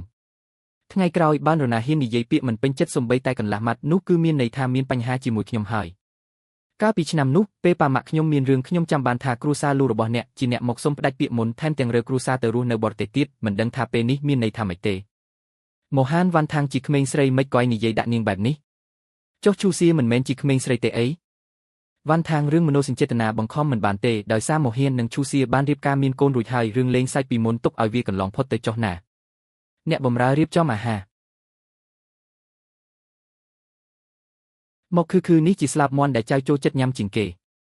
អរគុណលោកតាទួតឈូសៀឯងក៏ញ៉ាំដែរទៅចាស់អរគុណលោកតាប៉ាថ្ងៃនេះជាថ្ងៃសែនចូលឆ្នាំខ្ញុំសូមជូនពរប៉ាមួយកែវសូមឲ្យប៉ាមានសុខភាពល្អអាយុយឺនយូរហើយក៏សូមជូនពរគ្រួសារយន្តយើងឲ្យកាន់តែរីកចម្រើនក្នុងឆ្នាំថ្មីនេះប៉ាមើលទៅសុខភាពប៉ាក៏បានធូរស្បើយច្រើនហើយរឿងក្រុមហ៊ុនយន្តគ្រប់មិនគួររៀបចំផែនការឡើងវិញទេយ៉ាងណាមិញលោកប៉ាមានវ័យចំណាស់ហើយតែងតែនឿយហត់បែបនេះពួកយើងជាកូនចៅក៏អាណិតដែរប្រធាននាយកប៉ុន្មានឆ្នាំនេះគាត់តែងតែចង់ជួយរំលែកទុក្ខលំបាកលោកប៉ាគ្រាន់តែខ្វះឱកាសមែនហើយប៉ាខ្ញុំក៏បានរៀនសូត្រនិងពិចារណាច្រើនដែរក្រុមហ៊ុនយន្តគឺជាញើសឈាមមួយជីវិតរបស់ម៉ាក់និងប៉ាប្រគល់ឲ្យអ្នកក្រៅច្បាស់ជាមិនទុកចិត្តទេមានតែអ្នកផ្ទះឯងទៅយកចិត្តទុកដាក់អ្នកផ្ទះឯងមួយណាអីហ្នឹង ខ្ញុំសួរឯងប៉ុន្មានឆ្នាំនេះឯងធ្វើខាត់គម្រោងប៉ុន្មានហើយគម្រោង10ប្រគល់ឲ្យឯងអាចបំផ្លាញចោល9កន្លះសល់កន្លះទៀតក៏រស់ពាក់កណ្ដាលស្លាប់ពាក់កណ្ដាលដែរមិនអាចវាសម្លាប់ដោយដំបងតែមួយទេយ៉ាងហោចណាស់ក៏ត្រូវផ្ដល់ឱកាសឲ្យវឹកហាត់ដែរពិតមាត់ថ្ងៃនេះខ្ញុំនិយាយឲ្យច្បាស់ក្រុមហ៊ុនយន្តខ្ញុំបានប្រគល់ឲ្យម៉ូហានជាផ្លូវការហើយទទួលខុសត្រូវទាំងស្រុងចាប់ពីថ្ងៃស្អែកទៅម៉ូហានគឺជាប្រធានក្រុមប្រឹក្សាភិបាលនិងជានាយកប្រតិបត្តិថ្មីរបស់ក្រុមហ៊ុនយន្តអ្វីប៉ាប្រគល់ក្រុមហ៊ុនយន្តឲ្យម៉ូហានគេត្រកូលជាងគេជាមនុស្សត្រកូលជាងក្រុមហ៊ុនយន្តគឺជាទ្រព្យសម្បត្តិរបស់ត្រកូលយន្តយើងមែនហើយមិនក៏អាចប្រគល់ឲ្យអ្នកក្រៅត្រកូលទៅវិញនៅលើខ្លួនម៉ូហានមានឈាមត្រកូលយន្តពាក់កណ្ដាលគេជាចៅប្រុសបង្កើតរបស់ខ្ញុំប៉ុន្មានឆ្នាំនេះគេដឹកនាំត្រកូលជាងទទួលបានលទ្ធផលបែបណាភ្នែកពួកឯងមើលមិនឃើញទេបើប្រៀបធៀបនឹងកូនប្រុសមិនបានការដូចឯងគេខ្លាំងជាងរាប់ពាន់ដងប្រគល់ក្រុមហ៊ុនយន្តឲ្យគេខ្ញុំទុកចិត្តប្រគល់ឲ្យឯងទៅខ្ញុំស្លាប់បិទភ្នែកមិនចិត្តឯងមើលប្រពន្ធឯងទៅចាស់ទុំនៅទីនេះសោះថារត់គឺរត់ខ្ញុំទៅលួងនាងសិននេះជាសម្ដីអីកំពុងញ៉ាំបាយជួបជុំសោះថារត់គឺរត់មកពីបងគ្មានបានការគ្មានសមត្ថភាពបើបងពូកែបន្តិចមិននឹងបណ្ដោយឲ្យទ្រព្យសម្បត្តិគ្រួសារធ្លាក់ក្នុងដៃអ្នកដទៃនេះជាសម្ដីអីបើអូនមិនរៀបការជាមួយបងតើអូនអាចពាក់មាសពាក់ប្រាក់បានទេលោកតាកុំហឹងអីលោកតាទួតមួយនេះឆ្ងាញ់ណាស់សាច់ក្មេងល្អម៉ូហានរឿងរៀបការរបស់ឯងនឹងឈូស៊ីយ៉ាងម៉េចហើយពួកយើងរៀបចំរួចរាល់អស់ហើយត្រៀមរៀបការនៅថ្ងៃទី15ល្អណាស់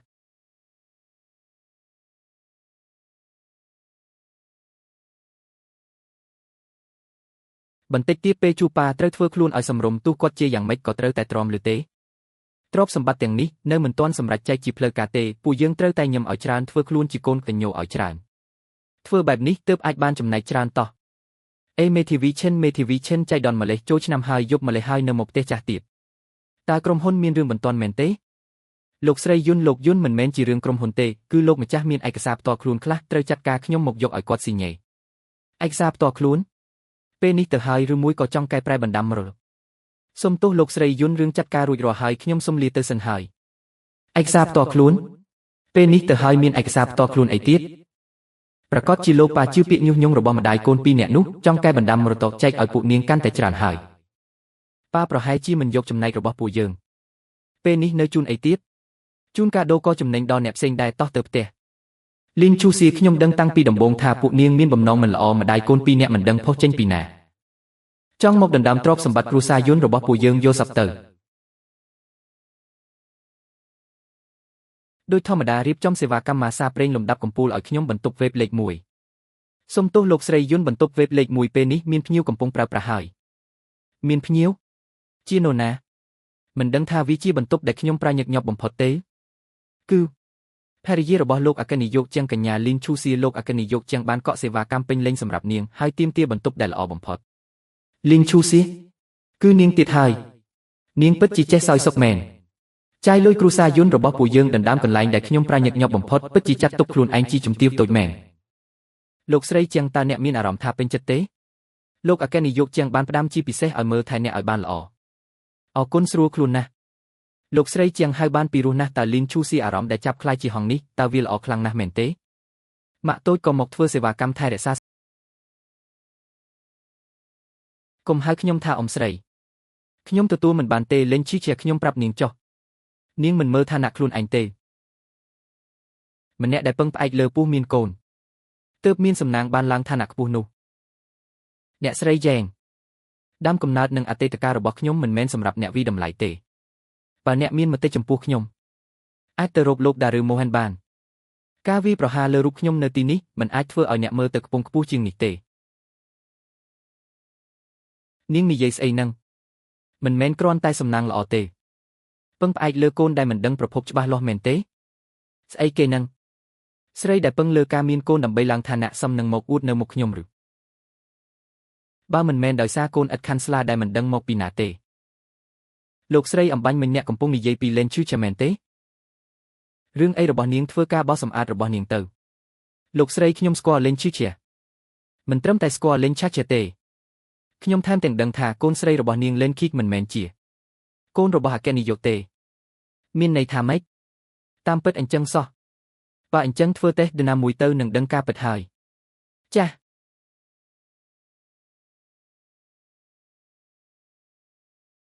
Kick ដេកហើយបញ្ជីភ្ញៀវនេះស្មុគស្មាញពេកហើយខ្ញុំជួយនាងមិនបាច់ទេខ្ញុំធ្វើខ្លួនឯងអូខេខ្ញុំកំដរនាងអញ្ចឹងបានហើយរួចរាល់ហើយថ្ងៃនេះមិនបានទេគិតអីហ្នឹងខ្ញុំគ្រាន់តែចង់ពូនាងត្រឡប់ទៅបន្ទប់វិញ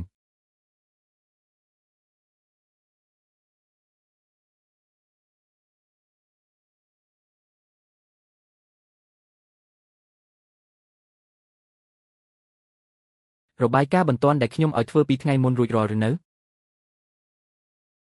ជូនអ្នកលេងជីជានាងរងចាំតែត្រូវគេដេញចេញពីផ្ទះទៅ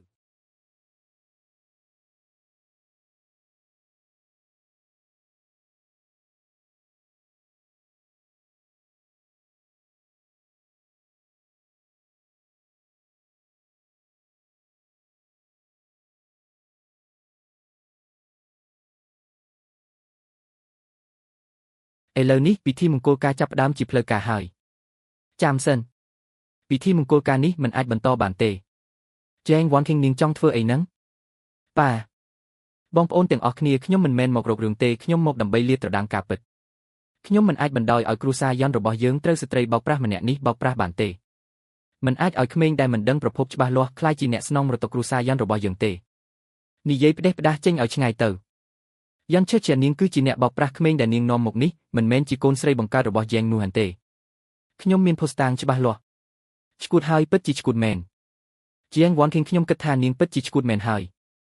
ដើម្បីទ្រព្យសម្បត្តិបន្តិចបន្តួចនាងហ៊ានប្រឌិតរឿងកុហកដ៏គួរឲ្យស្អប់ខ្ពើមបែបនេះអ្នកណាគេអូសនាងចេញទៅខ្ញុំមិនបានប្រឌិតទេខ្ញុំមានភស្តុតាងនេះគឺជារបាយការណ៍ធ្វើតេស្ត DNA ដែលចេញដោយស្ថាប័នមានសមត្ថកិច្ច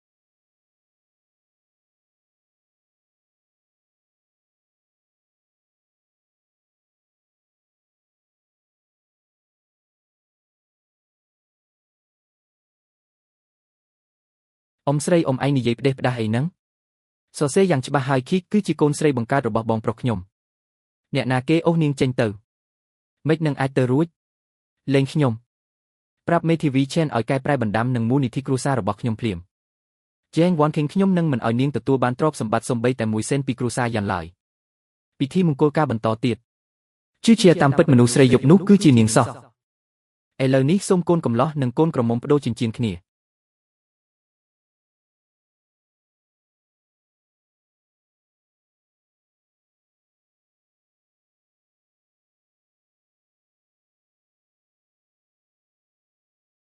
អរគុណអ្នកទាំងអស់គ្នាអរគុណសម្រាប់ការទុកចិត្តរបស់អ្នក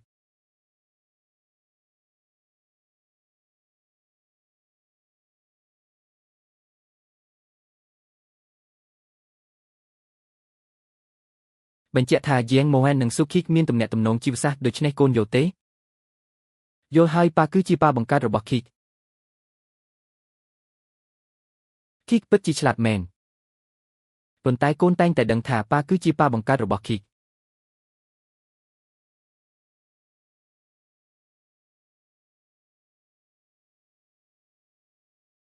ប្រពន្ធសម្លាញ់ក្រោកឡើងអូនសន្យាថានឹងជូនគីកទៅសាលាជាមួយបង